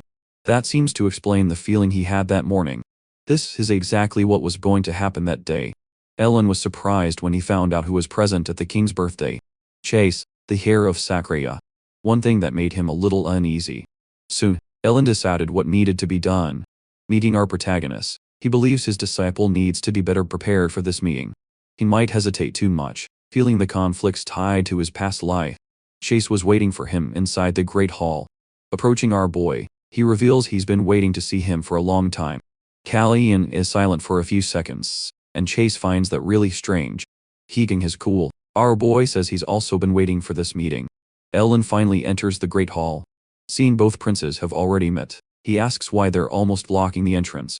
Chase says he hasn't seen the mage in a long time and hopes he's well. While the two continue to talk, our protagonist falls into that internal silence again. He needs to take a deep breath for this meeting. Blanche watches everything closely. For the heir of Sacria to come to those lands, there must be an important reason. Ellen asks what that reason is. Chase realizes he can't hide anything from him. His words might not be worthy of being considered the truth, but he hopes the master will hear him out. Chase returns to the topic of the Axis of Time, which disappeared without explanation. Ellen would never forget that artifact, because he was one of the people responsible for examining it. Now the question is why Chase is talking about it since he was there when the artifact disappeared. Since then, strange memories have been appearing in his head, things he doesn't remember. At first, he thought it might just be a dream. But soon, He started to think he was going crazy until he reached a point where he couldn't deny it anymore. He simply had to accept it. Those memories were real, and he's sure his brother is somewhere in that kingdom. Ellen doesn't doubt him. If anything, he's surprised. So, he asks if Chase used that artifact to bring his brother back. He knew the war was caused by those who wanted to possess the artifact. Baron was one of those who sacrificed himself to protect his ideals, and he would never ignore that sacrifice just to get his brother back. He kept the artifact until the end and never used it for anything. That fits with what Safanian has said so far. Still, Chase remembers his brother's eyes that day, and realizes he can't let him know he knows everything. Just knowing he's okay is a huge relief. Ellen is now incredibly curious about these two brothers, and the path that fate has laid out for them. Kiri finally reports to both of them. He came to deliver a message from the prince, who wants to talk to them after dinner. Ellen realizes he should have used a silencing spell. Carelessly, he asks if Kiri heard anything. When there's no answer, he realizes he shouldn't regret it. He tells Chase that Kiri is the protagonist's personal bodyguard. Chase is very impressed by that because knights usually come from noble families. Introducing himself more properly, Kiri says his surname is Baron, which makes Chase even more worried. It's a name passed down in the royal family of Sakurai for generations. It means the hero who will never disappear. Back to our protagonist. He's still trying to figure out the motive for that visit. He's worried about the future and a possible war. Maybe his efforts were in vain. He still doesn't know why Blanche started a war in his past life. Still stuck in those thoughts, he's interrupted by his brother. Blanche wants to know why a distant prince would want to talk to our protagonist. To make matters worse, Galleon looks clearly tired. So, Blanche asks what his brother would do if something he wanted badly was already claimed by someone else. Blanche says he's not in the habit of taking what doesn't belong to him. Galleon asks what he would do if it was something he really needed. Would he still limit himself to that moral code? Even after thinking for a bit, Blanche doesn't change his answer. Our boy has to admit he was really shaken by that meeting. In the current version of Blanche, who doesn't know what's going to happen, Blanche demands an answer from our protagonist now. Using magic to block the sound, Galleon remembers that his brother had asked who he really was. A question that had worried our protagonist a lot. Galleon says time in this world has turned back 10 years, leaving his brother stunned. And he used to be Chase's brother. That was the truth that was revealed. It's time for Ellen to talk to his disciple.